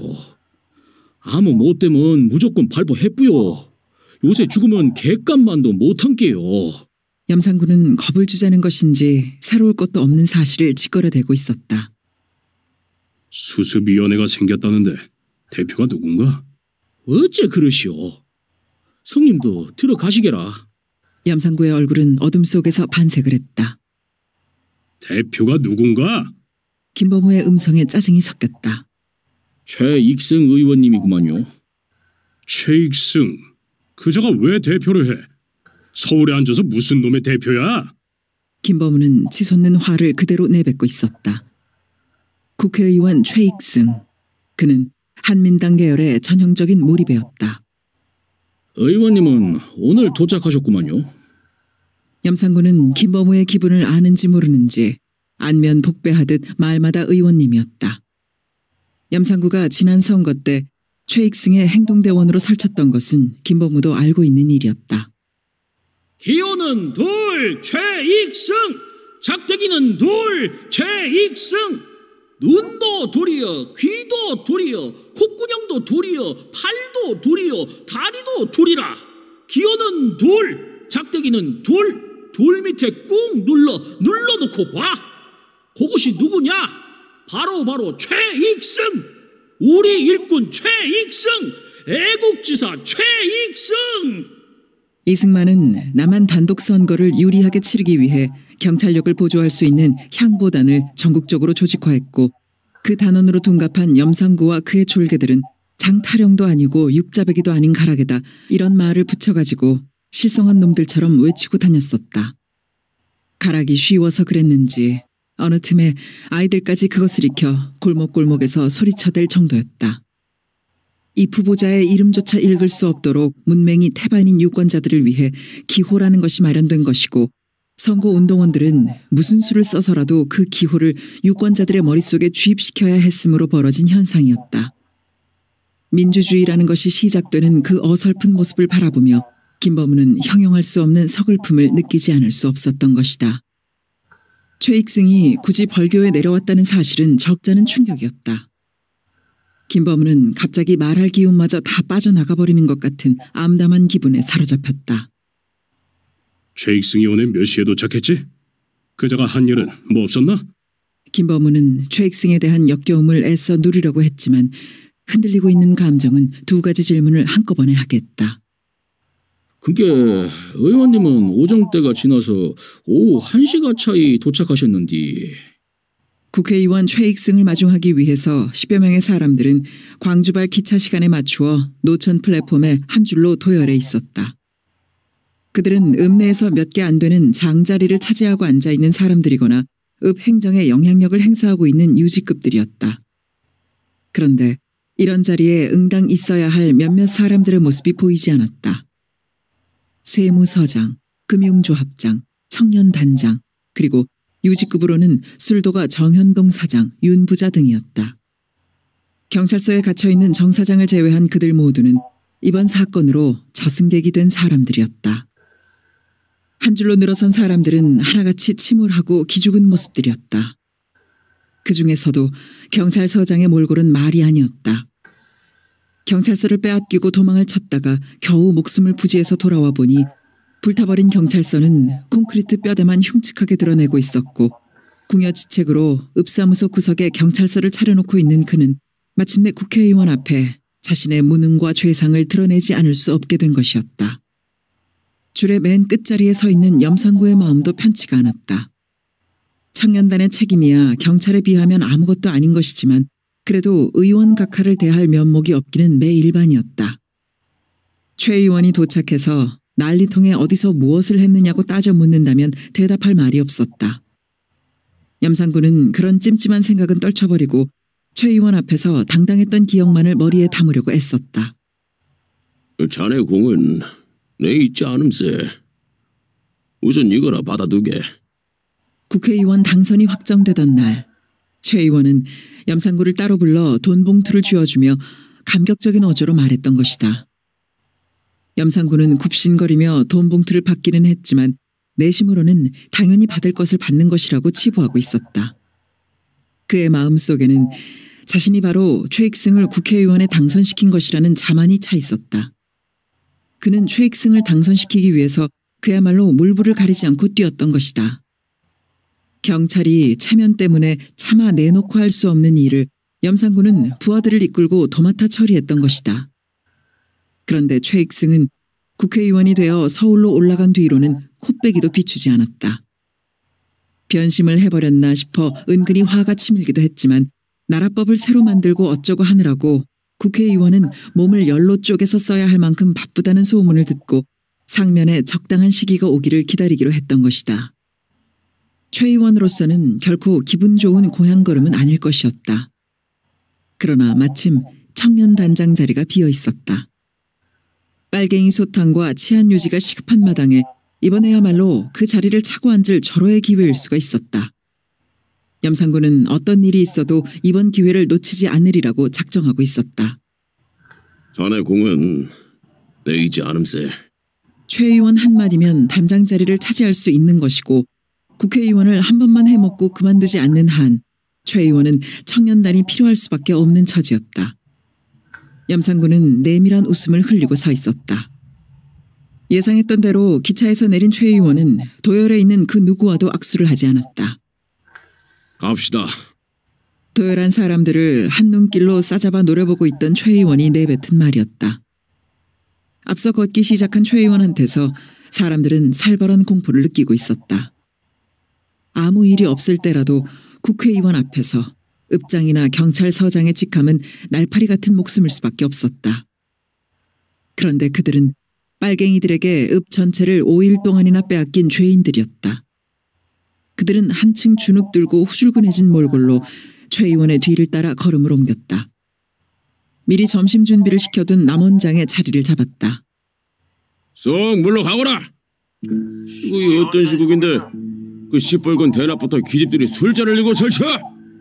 최 의원은 눈을 치뜨며 호통을 쳤다. 모처럼 큰 손님을 맞기 위해 진솔 한복을 받쳐 입고 나선 서너 명의 아가씨들은 혼비백산 자취를 감추었고 좌석은 얼음덩이처럼 얼어붙어 버렸다. 최 의원의 호통이 아가씨들을 향한 것이 아니라 바로 자신들을 향해 떨어지고 있음을 모르는 좌중은 한 사람도 없었다. 밥상머리에는 공포스런 침묵만이 겹겹이 쌓이고 있었다. 다들 들으시오. 마침내 최 의원이 입을 열었다. 고개를 떨구고 앉았던 좌중들은 하나같이 자세를 고쳐잡았다. 다망한 국사에도 불구하고 내가 왜 여기까지 왕림했는지는 그 여러분이 더 잘 알 것이오. 나는 현 시점에서 국록을 먹고 일하는 관리가 자기 책무를 다 완수하지 못하고 저지른 과오를 문책하진 않고소. 그러나 그 대신 다른 책무 하나를 시달하고소. 그것이 무엇이냐? 바로 공산당 좌익 빨갱이들을 하나도 남김없이 소탕하는 일인 것이오. 만약 이 일을 철두철미 완수하지 못하는 경우에는 그때 가서는 지금 덮어둔 죄까지 합쳐서 처벌받게 된다는 사실을 골수에 명심해야만 할 것이오. 정견 발표 단상에서처럼 목청을 돋우어 말을 해나가던 최 의원이 잠시 말을 중단하고 물컵을 들어 입을 죽였다. 서로의 숨소리가 들릴 만큼 방 안은 조용했다. 바야흐로 대한민국은 헌법을 만방에 공포하고 그 양양한 앞길을 향하여 출발하고 있는 참이오. 그런데 좌익 빨갱이들이 그 앞길을 가로막으려 하다니 그것을 어찌 자시할 수 있으며 방관할 수 있는 일이겠소? 빨갱이는 우리의 적이요. 국법으로 다스리도록 되어 있는 우리의 적이요. 이번 기회에 남로당 빨갱이들의 뿌리를 도려내고 씨를 말려야 할 것이오. 이건 국가의 시책임과 동시에 이승만 대통령 각하의 엄중한 지시인 것이오. 이번 기회에 그 일을 완수하지 못한다면 국가 백년대계 우환을 남기게 되는 것이오. 군부는 군부대로 색출 작업을 단행하기 시작했으니 경찰도 이에 발맞추어 추호도 실수가 없도록 전력 투구하여 만전을 기해야 할 것이오. 전화위복이란 말이 있어. 이번 기회에 공을 세우면은 포상을 받을 것이오. 그렇지 못하고 또 실수를 저지르면 민족 반역자로 처벌을 면치 못하게 된다는 사실을 다시 한번 강조하는 바이오. 상기된 얼굴로 말을 마친 최 의원은 술주전자를 번쩍 치켜들었다. 자, 읍장, 내 술을 받으시오.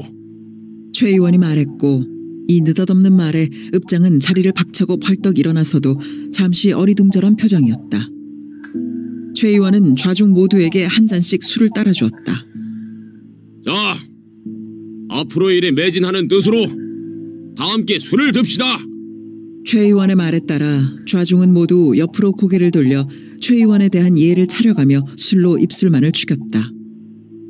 밥을 먹으면서 오간 이야기는 대부분 거물 피살자들에 대해서였다. 읍장이나 경찰서장이 번갈아가며 보고하듯 말하고 있었고 최 의원은 잔뜩 화가 난 것 같은 얼굴로 듣는 쪽이었다. 어쨌거나 빨갱이 놈들은 소탕하게 돼야 있는데다가 최 의원님 거정 그리 야단인께 빨갱이 불황고를 뽑자면 야물딱지게 일을 해야지라. 안 그래요, 성님? 알았네. 그만 돌아가 보게. 딴 것은 또 뭐 없으시오? 다 됐네. 참 성님도 어지간히 싱겁소. 내일 아치게 알아도 될 그런 시시한 일로 핵교과정 걸어매실 필요 뭐 있소? 난 무슨 큰일 터질 뿐지 알았소. 조심해서 핑하니 집으로 가시시오. 잘 가게. 김범우는 맥을 놓고 천천히 걸었다. 현직 국회의원인 수습위원장. 그건 자신의 적수일 수가 없었다. 거대한 산이었다. 상대가 최익승이어서 산은 한층 더 거대해지는 것이었다. 운동장으로 끌어낸 사람들을 어떤 식으로 심사를 하는지 물으려고 했었다. 그러나 최익승의 출현을 알게 된 순간 그 생각은 자취를 감추어 버렸다. 최익승은 나간벌의 지주 최씨 문종을 대표하는 인물이었다. 경성제대 법학부를 나온 그는 고등고시를 4번인가 떨어진 다음에 마음을 고쳐먹고 서울에서 사업을 시작했다. 자본이야 물론 자긴들의 타작마당까지 눈 부릅뜨고 지켜 모은 집안 돈을 끌어간 것이었다. 동업이란 이름으로 일본인을 앞세운 그의 사업은 안정된 번창을 누렸다. 사업을 해서 번 돈으로 그는 고향의 땅을 사들였다. 최 씨네가 다른 성씨들의 지주들을 누르고 나간벌의 제일 가는 지주가 된 것은 최익승에 의한 것이었다. 그의 땅에 대한 집착은 해방이 되기까지 거의 15년에 걸쳐 계속되었다. 김사용이 처분해야 했던 상당한 땅도 바로 최익승에게 넘어간 것이었다. 해방의 소식이 전해진 그날 그는 사무실에 책상을 치며 통곡했다는 소문이 벌교에까지 퍼질 정도였다. 그러나 그는 해방이 되고서도 망하지 않았고 사업을 계속하는 한편으로 정치에 관심을 쓰기 시작했다. 그는 마침내 한민당의 공천을 받아 보성 벌교지구 국회의원으로 출마하기에 이르렀다. 그 어떤 입 후보자든 가릴 것 없이 공통적으로 부르짖는 2가지 사항이 있었다.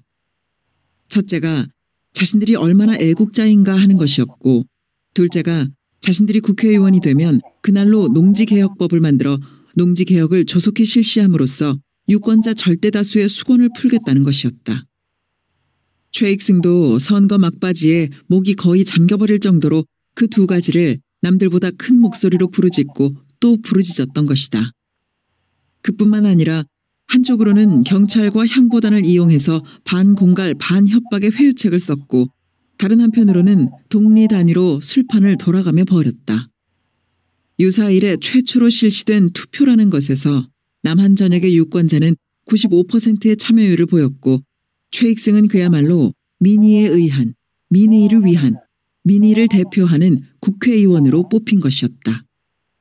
그 투표에서 기권을 할 수밖에 없었던 김범우는 먼 발치에서 선거 운동 기간을 지켜보며 어이없는 헛웃음을 물고는 했을 뿐이다.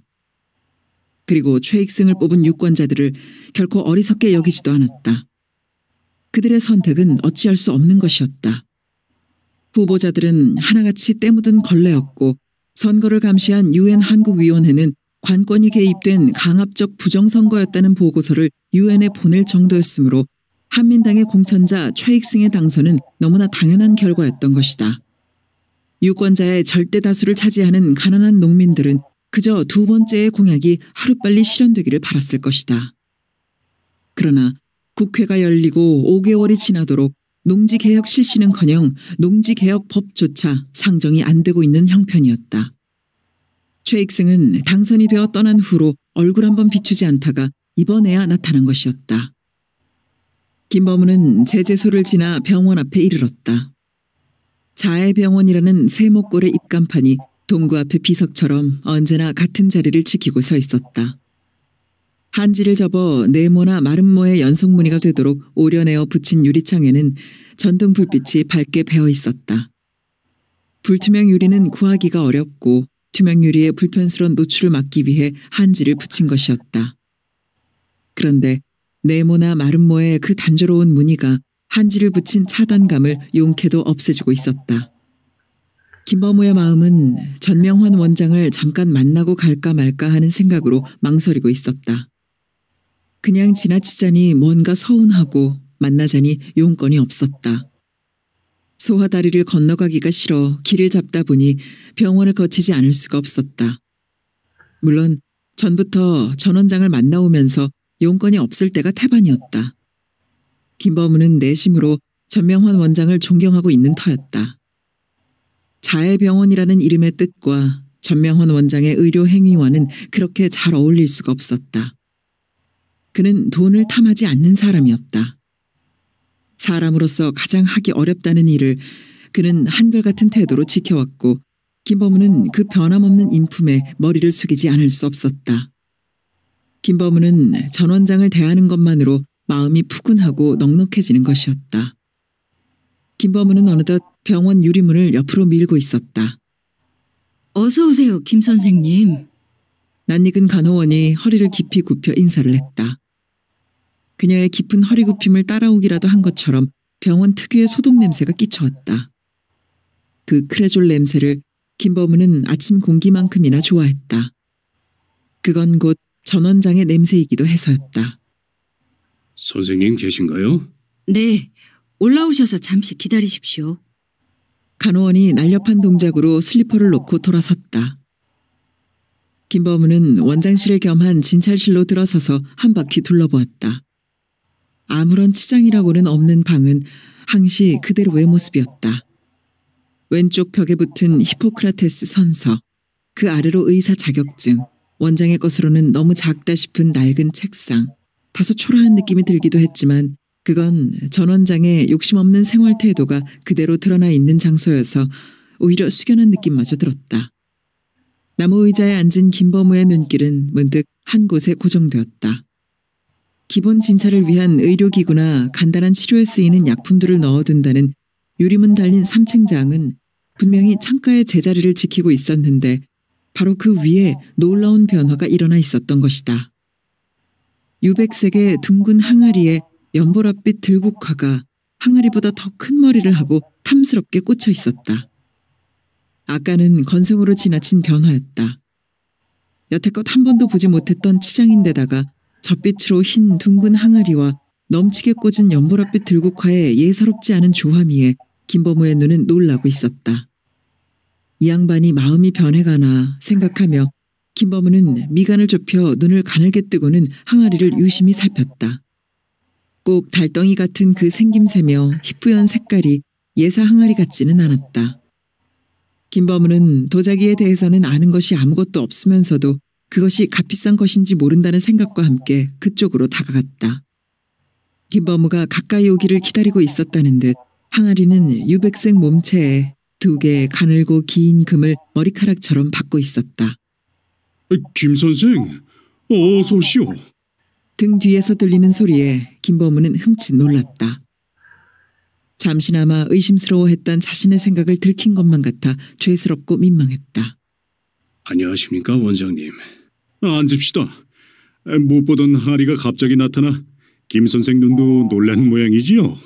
전 원장의 안경 낀 얼굴이 언제나처럼 안온하게 웃고 있었다. 그는 10년 이상 연상이면서도 늘 존대를 썼다. 예, 항아리하고 꽃이 어찌나 잘 어울리는지. 김범우는 갑자기 신미주의자라도 된 것처럼 감상 쪽으로 말머리를 어물거려 돌렸다. 저 항아리가 금이 가긴 했지만 여기에 놓인 사연이 있어요. 장암리에 어떤 사람이 발목에 고질이 된 종기를 앓고 있어 수술을 해줬는데 그 사람이 치료비가 없다면서 쌀 한 말하고 저 항아리를 가져오지 않았겠어. 저 항아리가 금이 가긴 했지만 대대로 소중하게 물려오던 것이라고 하더군요. 그런 귀한 것이라면 쌀만 받을 테니 그냥 가져가라 해도 말을 들어야지요. 어쩌는 수가 없어 받아두긴 했는데 마땅히 쓸모가 있어야 말이지요. 그런데 마침 강령이 꽃병으로 이용하자는 의견을 내놓았고 산에서 구절초를 꺾어다가 꽂은 게 아니겠어. 저리 놓고 보니 없는 것보다 낫고 이 진찰실이 팔자에 없는 치장을 한 셈이 됐어. 또 그러셨군요. 김범우는 전 원장의 눈을 피한 채 고개를 끄덕였다. 전 원장의 치료비가 순천에 있는 도립병원보다 싸다는 것은 널리 알려진 사실인데 그 치료비마저 제대로 받지 못하는 일이 한두 번, 한두 해에 걸친 것이 아니었다. 그래도 난 농부들보다는 호의호식하며 살지 않소. 약이나 기구 사고 남은 돈으로 새끼밥 굶지 않고 먹고 자식들 가르치는데 뭘 더 바라겠소. 김 선생, 염려 말아요. 병원도 사람 병을 고치는 장사니까 이문은 남아야 하는 거고 김 선생같이 생활 어렵지 않은 사람들한테 많이 받아 손해를 채우고 있단 말이오. 내 요령이 어떻소? 전 원장은 그런 사람이었다. 보성, 조성, 고흥까지 그의 후덕함은 퍼져 있었고 그는 난데없는 고구마 가만이나 참기름병을 받기도 했다. 그가 이미 잊어버리고 있는 보은이고 빚갚음이었다. 지난 국회의원 선거 때 그가 치른 고역은 그가 살아온 삶의 보람을 입증한 것이었다. 국회의원 할 사람은 전 원장밖에 없다는 말이 입에서 입으로 전해졌고 후보자 등록 마감을 며칠 앞두고는 본인에게 직접 출마 종용을 하게 된 것이다. 내가 국회의원이 되어 서울로 가버리면 여러분은 어쩔 겁니까? 그는 난처한 얼굴로 이 말을 되풀이해야 했다.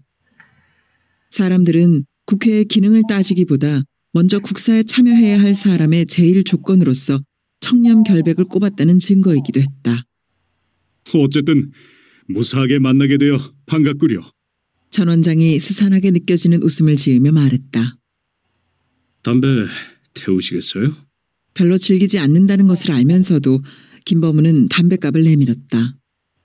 무언가 많은 의미를 내포하고 있는 것 같은 전 원장의 음울한 표정을 보자 김범우는 불현듯 흡연 욕구를 느꼈던 것이다. 한 대 피워볼까요? 전 원장이 담배를 빼들었다. 저는 멀찍하게 피해 있는 동안 지루한 것밖에 느낀 게 없지만 원장님께서는 난리 한가운데서 어려운 일이나 겪지 않으셨는지 궁금하군요. 원래 의사라는 직업이 그런 일이 벌어질수록 필요한 것이 되나서 달리 어려운 일이야 겪지 않았지요. 전 원장은 담배 연기를 삼키지 않고 입안에 머금었다가 천천히 뿜어내며 염상진을 생각하고 있었다. 김 선생하고 염상진이란 사람하고는 친구 사이지요? 학교는 2년이 선배인데 그런 셈이지요. 김범우는 전 원장의 얼굴을 주시했다. 전 원장은 반들반들 손질이 잘 된 진찰실에 마룻바닥 그 어디엔가 시선을 던진 채 한동안 말이 없었다. 그 사람 어딘가 좀 다른 데가 있는 사람이더군요. 전 원장은 독백을 하듯 말했다. 김범우는 묵묵히 다음 말을 기다리고 있었다. 장순경이라고 아시는지 모르겠는데 그 사람이 소와 다리 위에서 총을 맞고 도주해서 우리 집으로 뛰어들었어요. 온몸이 피투성이었는데 옷을 벗기고 보니 복부에 촉을 3방이나 맞았어요. 그 사람이 몸집이 크고 건강하긴 했지만 어떻게 총을 3방씩이나 맞고 소와 다리에서부터 우리 집까지 도망쳐올 수 있었는지 도무지 믿을 수가 없는 일이었어요. 밤도 아닌 대낮이었으니까 그 사람들이 뒤쫓아올 것을 알면서도 난 수술 준비를 서둘렀어요. 그게 의사가 할 일이었으니까요. 막 수술실로 들어가려는 참이었어요. 3사람이 병원으로 뛰어들더군요. 그들은 순경을 찾았고 나는 혼수 상태에 빠진 장순경을 그들 앞에 내보일 수밖에 없었지요. 그들은 장순경이 총을 3방 맞은 것을 확인했고 그중 한 사람이 나더러 어떻게 할 작정이냐고 묻더군요. 그 사람이 염상진이었어요. 나는 수술을 할 참이었다고 솔직히 말했지요.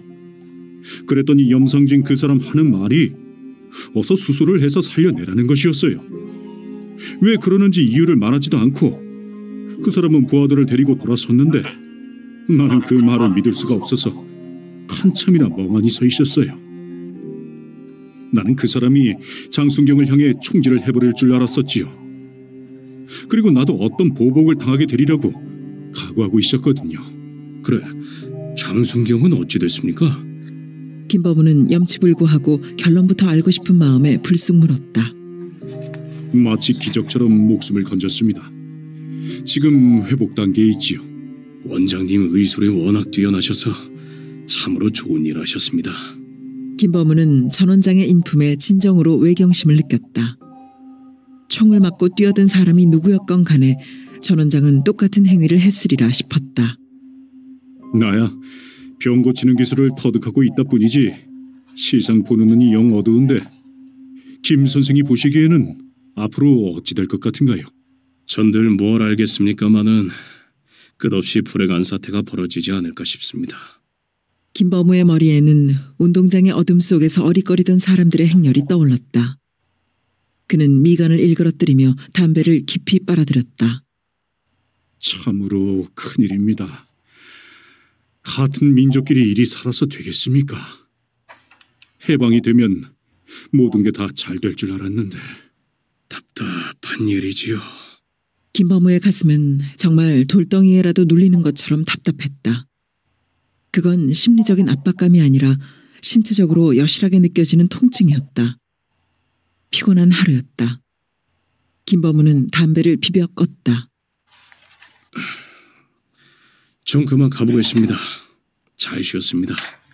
김범우는 의자에서 일어섰다. 부하들을 이끌고 말없이 병원을 나가는 염상진의 모습이 보이는 듯 싶었다. 그는 손승호에게 들이댄 권총의 방아쇠도 당기지 않았다. 차는 없지만 저와 함께 저녁이나 들고 가시지요. 밥때가 다 되었는데. 아닙니다.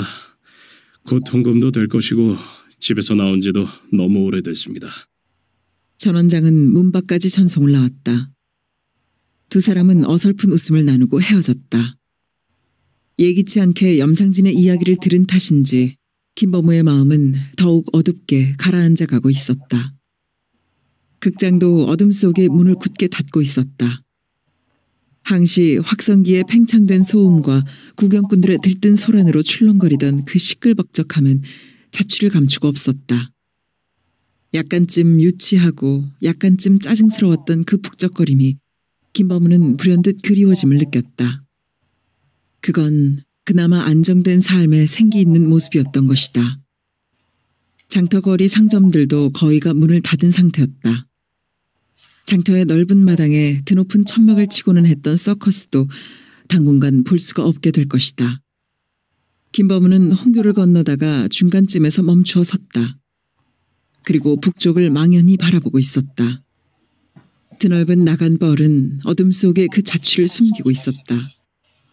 진광산도, 금산도, 그리고 조개산으로 뻗어나가고 있는 산줄기들도 농밀한 어둠의 장막에 가려 보이지 않았다. 무수하게 뻗은 산줄기들은 모두 북으로 치달아가고 있었다. 조개산 줄기는 무등산 줄기와 손을 맞잡으며 섬진강에 이르고 그 지맥은 섬진강을 뛰어넘어 지리산으로 이어졌다. 산속에 산을 품은 지리산의 줄령들은 북으로 치달아 오르다가 덕유산을 만나고 덕유산은 가쁜 숨을 몰아 추풍령에 다다라선 속리산으로 건너뛰는 것이다. 그 줄기가 소백산에 이르러 원줄기인 태백산맥이 거느린 4개의 실한 가지 중에서 최남단으로 뻗어내린 소백산맥을 형성하고 있는 것이다. 그러니까 나간 뻘을 보듬듯이 하고 있는 진괭산이나 금산은 태백산맥이란 거대한 나무의 맨 끝까지에 붙어있는 하나씩의 잎사귀인 셈이었다. 산맥을 중심으로 한 지형 구조를 손금을 들여다보듯 샅샅이 익혔던 것은 산타 카탈리나에서 첩보 훈련을 받으면서였다. 자신의 활동 무대는 전라남도 일원으로 예정되어 있었고 산과 강, 시, 읍, 면, 리의 위치와 도로망을 백지도 위에 빈틈없이 적어놓을 수 있도록 숙달을 마친 다음에 교관은 활동 거점을 작성하라는 지시를 내렸다. 오래 생각할 것도 없이 지리산을 본부로 삼아 부채살처럼 무등산, 조개산, 백운산을 중간 거점으로 잡고 전초기지는 그 산줄기들을 따라 산재에 있는 작은 산들을 이용하되 상황의 변동에 따라 거점을 이동하도록 계획서를 작성했다. 지리산을 본부로 삼은 것은 여러 가지 이유가 있었다. 첫째, 지리산은 커다란 우산처럼 그 줄기가 전남, 전북, 경남에 걸쳐져 있어서 인접 요원들과 접선이나 협조가 용이했다.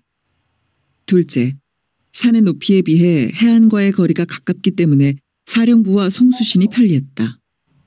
셋째, 만일의 사태에 대비해서 산의 규모와 험난도가 피신에 절대적 도움을 줄 수 있었다. 넷째, 산 줄기만을 따라 전국의 어느 핵심 지역에나 침투할 수 있도록 기동성을 발휘할 수 있는 시발점이었다. 이런 이유 설명이 붙은 계획서를 받아든 교관은 너무나 놀라워했다. 자기들이 미리 세워둔 작전 계획과 거의 일치하고 있었기 때문이다. 전북 일대를 활동 무대로 삼을 박두병의 계획서도 마찬가지로 교관을 놀라게 만들었다. 교관은 크게 만족을 표시하며 역시 한국인은 아시아에서 제일 두뇌가 우수한 민족입니다. 하는 칭찬을 아끼지 않았다. 농담하기를 즐기는 박두병이 교관님, 그건 잘못된 것 같은데요. 아시아가 아니라 세계에서 제일 우수할 텐데요. 하고 능청스럽게 말했다. 글쎄요, 세계에서요. 한민족이 유태민족보다 더 우수하단 말인가요? 그런 통계가 어디 있지요? 교관은 정색이 지나쳐 당황기마저 보이고 있었다. 박두병은 거침없이 웃어젖혔다. 교관님이 바로 유태민족이죠. 그렇지요?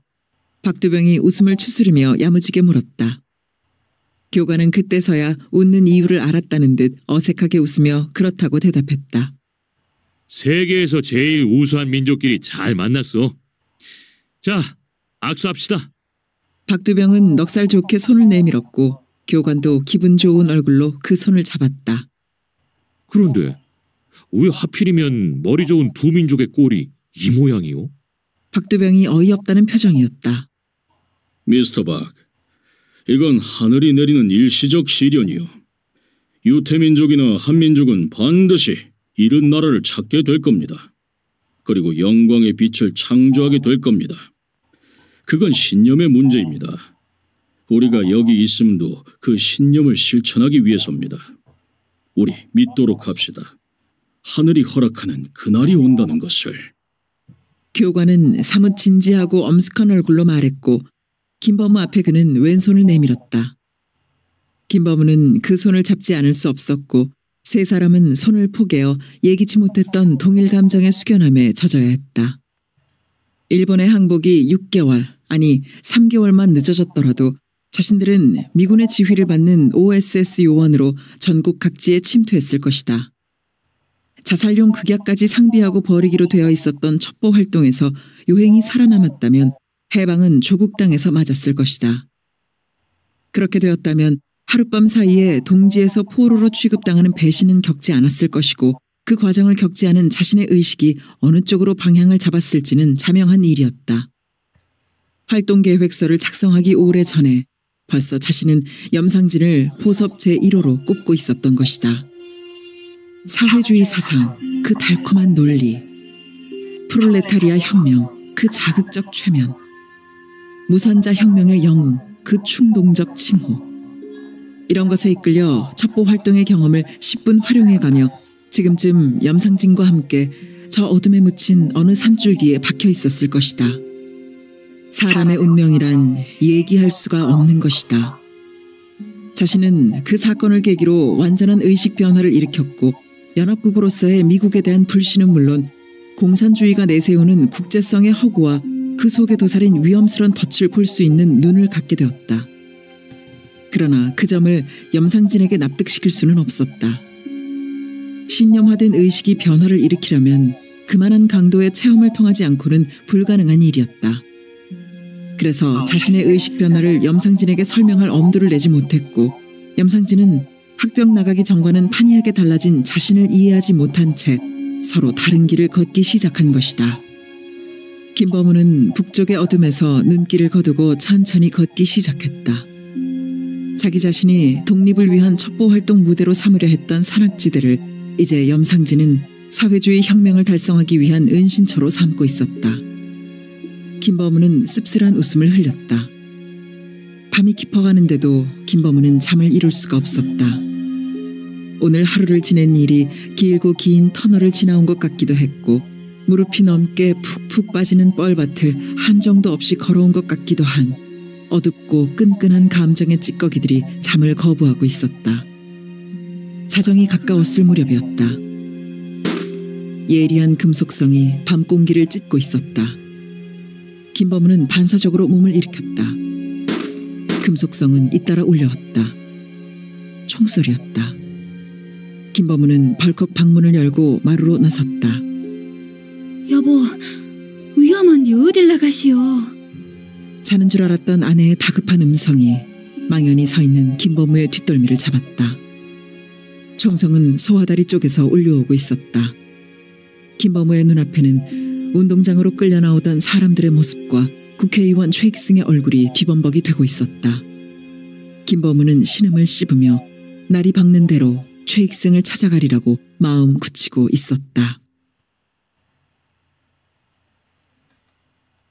9. 문딩이 가시네.